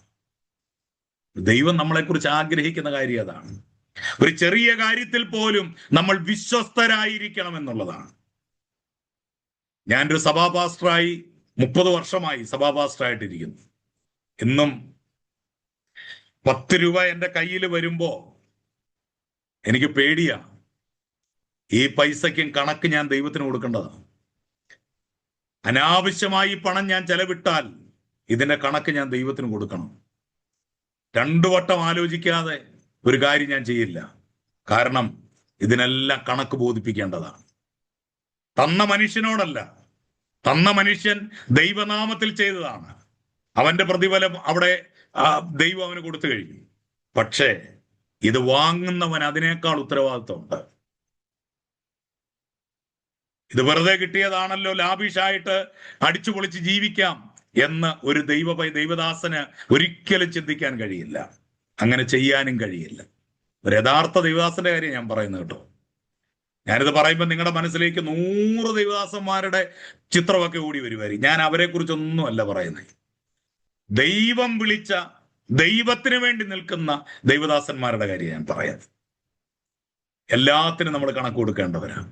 ഒരു പുസ്തകം നമ്മൾ വായിക്കാൻ വാങ്ങിയാൽ അത് കൃത്യമായി നമ്മൾ തിരിച്ചു കൊടുക്കണം. കൃത്യമായി തിരിച്ചു കൊടുക്കണം. കാരണം ഇതെല്ലാം ദൈവം നമ്മളിൽ നിന്ന് ആഗ്രഹിക്കും. നമ്മൾ വിചാരിക്കും ഇതൊരു കുഞ്ഞു കാര്യമല്ലേ, ഇതൊരു ചെറിയ കാര്യമല്ലേ, പുസ്തകം വായിക്കാനുള്ളതല്ലേ, അയാൾ വായിച്ചു കഴിഞ്ഞത് കൊണ്ടല്ലേ എനിക്ക് തന്നെ. നമുക്ക് ഒത്തിരി ന്യായങ്ങളുണ്ടാവും. പക്ഷെ അത് നമ്മുടേതല്ല. അത് നീ എന്തിനു വാങ്ങിച്ചോ അതിനുശേഷം നീ അത് തിരിച്ചു കൊടുക്കണം. വിശ്വസ്തത ഒരു വലിയ കാര്യമാണ് ശുശ്രൂഷയില്. ദൈവം ആഗ്രഹിക്കുന്ന ഒരു കാര്യമാണ്. അങ്ങനെ ദൈവം എല്ലാവരോടും ചെയ്യത്തില്ല. പക്ഷേ ദൈവത്തിന്റെ ദാസന്മാരോട്, ശുശ്രൂഷ ചെയ്യുന്നവരോട് ദൈവം പ്രത്യേകം ശ്രദ്ധിക്കും. ഒരു ചെറിയ കാര്യമെങ്കിലും പരാജയം സംഭവിക്കാതെ ദൈവം നോക്കും. അപ്പൊ ദൈവം നമ്മളെക്കുറിച്ച്, ദൈവത്തിന്റെ പദ്ധതി അതാണ്. നമ്മൾ തിരഞ്ഞെടുക്കപ്പെട്ട ഒരു ദാസനോ ദാസിയോ ആണെങ്കിൽ അസൂയ അർഹിക്കുന്ന കരുതലോടെ നിങ്ങളെ ദൈവം കാക്കണമോ എങ്കിൽ കൊച്ചു കൊച്ചു കാര്യങ്ങളിൽ പോലും ദൈവം നിങ്ങളെ ശാസിക്കുവാൻ അനുവദിക്കണം. ചെറിയ ചെറിയ കാര്യങ്ങളിൽ പോലും ദൈവം നമ്മളെ ശാസിക്കാൻ നമ്മൾ അനുവദിക്കണം. ഇല്ലെങ്കിൽ നമുക്കൊരു ദൈവദാസനായിരിക്കാൻ, ദാസിയായിരിക്കാൻ കഴിയത്തില്ല. ആളുകൾ അസൂയപ്പെടുന്നത് പോലെയുള്ള ഒരു ശുശ്രൂഷകനായി നമ്മൾ അവിടെ മാറും, നമ്മൾ വിശ്വസ്തരാണെങ്കിൽ. അത്തരം മനുഷ്യനാണ് ഒടുവിൽ ഫറവോന്റെ മുമ്പിൽ പോയി നിന്നത്. നിങ്ങൾക്ക് ശുദ്ധമായ ഒരു മനസാക്ഷിയോടെ ദൈവത്തിന്റെ മുൻപിൽ നിൽക്കാൻ കഴിയണമെങ്കിൽ ലോകത്തിലെ ഏത് ശക്തനായ മനുഷ്യന്റെ മുൻപിലും നിൽക്കാൻ നിങ്ങൾക്ക് കഴിയും. ദൈവത്തിന്റെ മുൻപിൽ ശുദ്ധ മനസാക്ഷിയോടെ നമുക്ക് നിൽക്കാൻ കഴിഞ്ഞാൽ ഈ ലോകത്തിലെ എത്ര മിടുക്കനായ വലിയവനായവനാണെങ്കിലും അവന്റെ മുമ്പിൽ നമുക്ക് പോയി നിൽക്കാൻ കഴിയും. മോശയ്ക്കും അത് തന്നെയാണ് സംഭവിച്ചത്.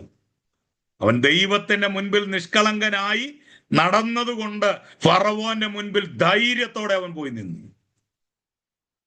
ദൈവത്തിന് ഫറവോൻ ആരാ? മൂക്കിൽ ശ്വാസമുള്ള വെറും ഒരു മൺകട്ട മാത്രം. ദൈവത്തിന് മുൻപിൽ ഫറവോൻ വലിയ ആളൊന്നും അല്ല. പക്ഷെ മോശയ്ക്കാണ് ഫറവോൻ വലിയ ആളായിട്ട് തോന്നി. ദൈവത്തിന് വലിയ ആളൊന്നും അല്ല. ഇന്ത്യയിൽ ദൈവത്തിന് മോശയെ പോലെയുള്ള മനുഷ്യരെ ആവശ്യമുണ്ട്. ഏലിയാവ് ആഹാബിനോട് പറഞ്ഞു, യഹോവയുടെ സന്നിധിയിൽ നിൽക്കുന്ന ഏലിയാവാണ് ഞാൻ. അതുകൊണ്ട് അവൻ ആഹാബിനെ ഭയപ്പെട്ടില്ല. ഏലിയാവിന്റെ വാക്ക് ശ്രദ്ധിച്ചേ. ഏലിയാവ് പറയുക, യഹോവയുടെ സന്നിധിയിൽ നിൽക്കുന്ന ഏലിയാവാ ഞാൻ. പിന്നെയാണോ ആഹാബേ നിന്റെ മുമ്പിൽ നിൽക്കുമ്പോ ഞാൻ പേടിക്കേണ്ടത്? ദൈവത്തിന്റെ മുൻപിൽ ഞാൻ ഭയപ്പെടാതെ നിൽക്കുന്നുണ്ടെങ്കിൽ ആഹാബിന്റെ മുമ്പിൽ ഞാൻ ഭയപ്പെടേണ്ട കാര്യമൊന്നുമില്ല. എന്നാൽ മോശയും ഏലിയാവും ദൈവ സാന്നിധ്യത്തിൽ ജീവിച്ചു. ദൈവം അവരെ നിലനിർത്തി. നമുക്ക് അവരെ പോലെ ദൈവത്തിന്റെ ഒരു ദാസനാകണോ? ഇന്ന് ലോകത്തിൽ കാണുന്ന പല പ്രസംഗകരെയും മാതൃകയാക്കരുത്. തിരുവഴുത്തിൽ കാണുന്ന ദൈവദാസന്മാരെ മാതൃകയാക്കുക. നമുക്ക് പറ്റുന്ന പരാജയം എന്താണെന്നറിയോ? നമ്മൾ ഇന്ന് ഈ ലോകത്ത് കാണുന്ന പല പ്രശസ്തരെയും പ്രഗത്ഭരെയും നമ്മൾ മാതൃകയാക്കുന്നു എന്നുള്ളത് നമുക്ക് പറ്റുന്ന ഒരു പരാജയമാണ്. നമ്മൾ അവരെ അല്ല മാതൃകയാക്കേണ്ടത്. ദൈവത്തിന്റെ വചനത്തിൽ കാണുന്ന ദൈവദാസന്മാരെ നമ്മൾ മാതൃകയാക്കണം. മനുഷ്യന്റെ അംഗീകാരം ആഗ്രഹിക്കാത്ത ആളുകളെ ദൈവം അന്വേഷിക്കുന്നു. ആരുടെയും പണം ആഗ്രഹിക്കാത്തവരെ, ഭൂമിയിലെ അധികാരികളുടെ സഹായം ആഗ്രഹിക്കാത്തവരെ, ദൈവത്തിന്റെ മാത്രം പിന്തുണ ആഗ്രഹിക്കുന്നവരെ. അങ്ങനെയാണ് മോശ ഫറവോന്റെ മുൻപിൽ നിന്നത്. ദൈവം മോശയെ പൂർണ്ണമായും സഹായിച്ചു. കണ്ടോ, ഒരു മനുഷ്യന്റെ മുമ്പിൽ തല കുനിക്കാതെ, ഒരു മനുഷ്യന്റെയും പണം ആഗ്രഹിക്കാതെ, ഭൂമിയിലെ അധികാരികളുടെ സഹായം ആഗ്രഹിക്കാതെ, ദൈവത്തിന്റെ മാത്രം പിന്തുണ ആഗ്രഹിക്കുന്നവർ, അവരെയാണ് ദൈവത്തിന് വേണ്ടത്. പൗലോസ് പറയുന്നു, ഞാൻ മനുഷ്യരെ പ്രസാദിപ്പിക്കുന്നുവെങ്കിൽ ക്രിസ്തുവിന്റെ ദാസനായിരിക്കില്ല. ഗലാത്യ ലേഖനം 1:10 നമ്മളത് വായിക്കുന്നുണ്ട്. ഞാൻ മനുഷ്യരെ പ്രസാദിപ്പിക്കുന്നുവെങ്കിൽ ക്രിസ്തുവിന്റെ ദാസനായിരിക്കില്ല. ഒരിക്കലും മനുഷ്യരെ പ്രസാദിപ്പിക്കാൻ ശ്രമിക്കരുത്. ദൈവത്തെ പ്രസാദിപ്പിക്കാൻ മാത്രം ശ്രമിക്കുക. മനുഷ്യർ നിങ്ങളെ നിന്ദിക്കുകയും ചവറെന്ന് കരുതുകയും ചെയ്യട്ടെ. അപ്പോസ്തലന്മാരെ വെറും ചവറെന്ന് സമൂഹം കരുതി. യേശുവിനെ പോലും വെറും പാഴെന്ന് അവർ കരുതി, അല്ലേ? പക്ഷേ അവരൊക്കെ ദൈവ സാന്നിധ്യത്തിൽ മാത്രം ജീവിച്ചു. ഈ അപ്പോസ്തലന്മാരും യേശുവും ദൈവ സാന്നിധ്യത്തിൽ മാത്രം ജീവിച്ചു. ദൈവം അവർക്ക് തുണയായി നിന്നു. കണ്ടോ, ഈ ലോകത്തിലെ ഒരു മനുഷ്യനും അവർക്ക് മാന്യത കൊടുത്തില്ല.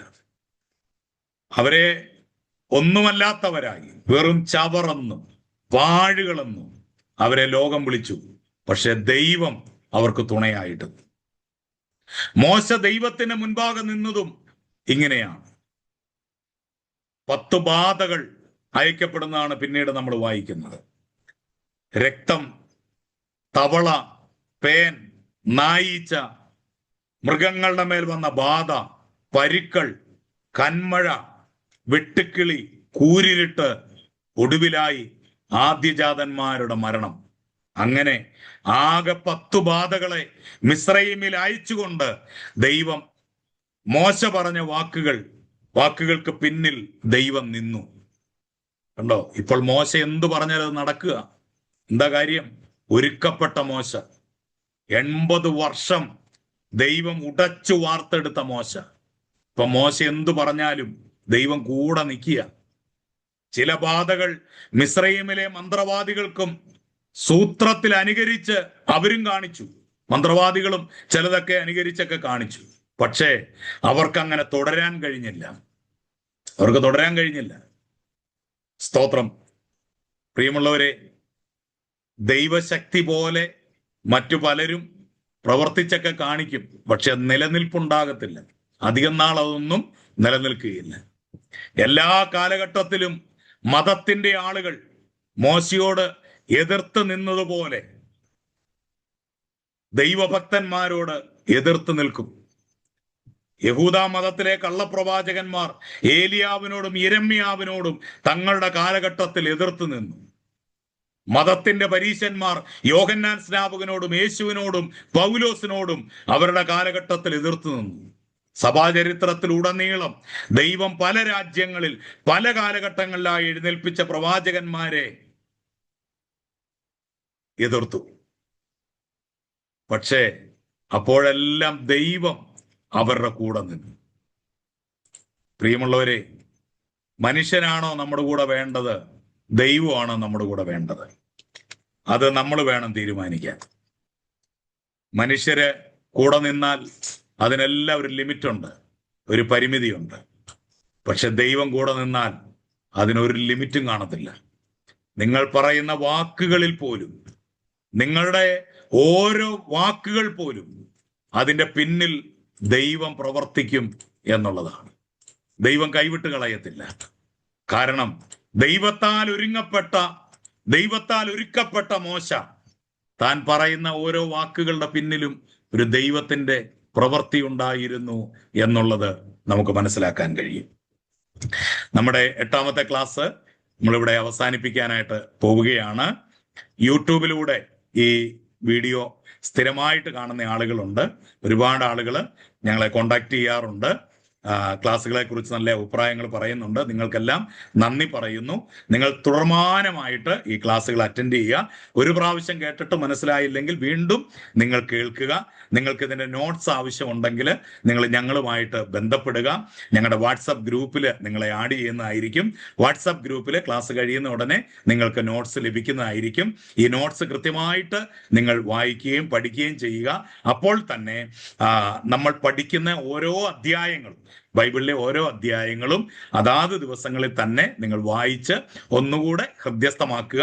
നമ്മൾ ഓരോ അധ്യായത്തിൻ്റെയും പ്രധാനപ്പെട്ട കാര്യങ്ങൾ മാത്രമാണ് നമ്മൾ പഠിക്കുന്നത്. അതുകൊണ്ട് നിങ്ങൾ ആ അധ്യായം മുഴുവൻ വായിക്കുമ്പോഴാണ് നിങ്ങൾക്ക് കൃത്യമായിട്ട് അതിൻ്റെ റൂട്ട് മനസ്സിലാക്കി നിങ്ങൾക്ക് വചനം പഠിച്ച് മുൻപോട്ട് പോകാൻ സാധിക്കുന്നത്. ദൈവം അനുവദിച്ചാൽ വെളിപ്പാട് പുസ്തകം വരെ കണ്ടിന്യൂസ് ആയിട്ട് നമ്മൾ പഠിച്ച് മുൻപോട്ട് പോകാനായിട്ടാണ് ആഗ്രഹിക്കുന്നത്. നിങ്ങളുടെ പരിചയത്തിലുള്ള ആരെങ്കിലും ഈ ക്ലാസ്സിൽ അറ്റൻഡ് ചെയ്യാൻ ആഗ്രഹിക്കുന്നുണ്ടെങ്കിൽ അവരെ കൂടെ ഈ ക്ലാസ്സിലേക്ക് ക്ഷണിക്കാൻ ദൈവനാമത്തിൽ പ്രത്യേകിച്ച് ഓർപ്പിക്കുകയാണ്. യൂട്യൂബിൽ കാണുന്നവരോട് പ്രത്യേകം ഞാൻ പറയുന്നു, എല്ലാ തിങ്കളാഴ്ചയും രാത്രിയിൽ അതാത് ദിവസങ്ങളിൽ നടന്ന ക്ലാസ്സിന്റെ വീഡിയോസ് അപ്ലോഡ് ചെയ്യുന്നുണ്ടായിരിക്കും. നിങ്ങൾക്ക് അത് കാണാവുന്നതാണ്. സൂമിൽ അറ്റൻഡ് ചെയ്യുന്നവർക്കും നിങ്ങൾക്ക് ഈ വീഡിയോസ് അവൈലബിൾ ആണ്. ഞാൻ ഗ്രൂപ്പിൽ ഇതിൻ്റെ ലിങ്ക് ഇടുന്നതായിരിക്കും. എന്തെങ്കിലും ഡൗട്ടുകൾ ഉണ്ടെങ്കിൽ നിങ്ങൾക്ക് വീഡിയോ കണ്ട് നിങ്ങൾക്ക് ക്ലിയർ ചെയ്യാവുന്നതാണ്. എന്നിട്ട് നിങ്ങളുടെ ഡൗട്ട് ക്ലിയർ ആയില്ലെങ്കിൽ എനിക്ക് വാട്സാപ്പിൽ ഒരു മെസ്സേജ് ഇടുക. ആരും വിളിക്കരുത്. ഒത്തിരി പേര് വിളിക്കുന്നുണ്ട്. വിളിച്ചാൽ എനിക്ക് എടുക്കാനായിട്ട് കഴിയത്തില്ല. പലപ്പോഴും മീറ്റിങ്ങുകളിലും തിരക്കുകളിലും ക്ലാസ്സുകളിലൊക്കെ ആയിരിക്കും. ഞാൻ പല സ്ഥലങ്ങളിൽ പഠിപ്പിക്കുന്നുണ്ട്. അപ്പോൾ അതിൻ്റെയൊക്കെ തിരക്കായിരിക്കും. അതുകൊണ്ട് ചില സമയത്ത് എനിക്ക് കോൾ അറ്റൻഡ് ചെയ്യാനായിട്ട് കഴിയത്തില്ല.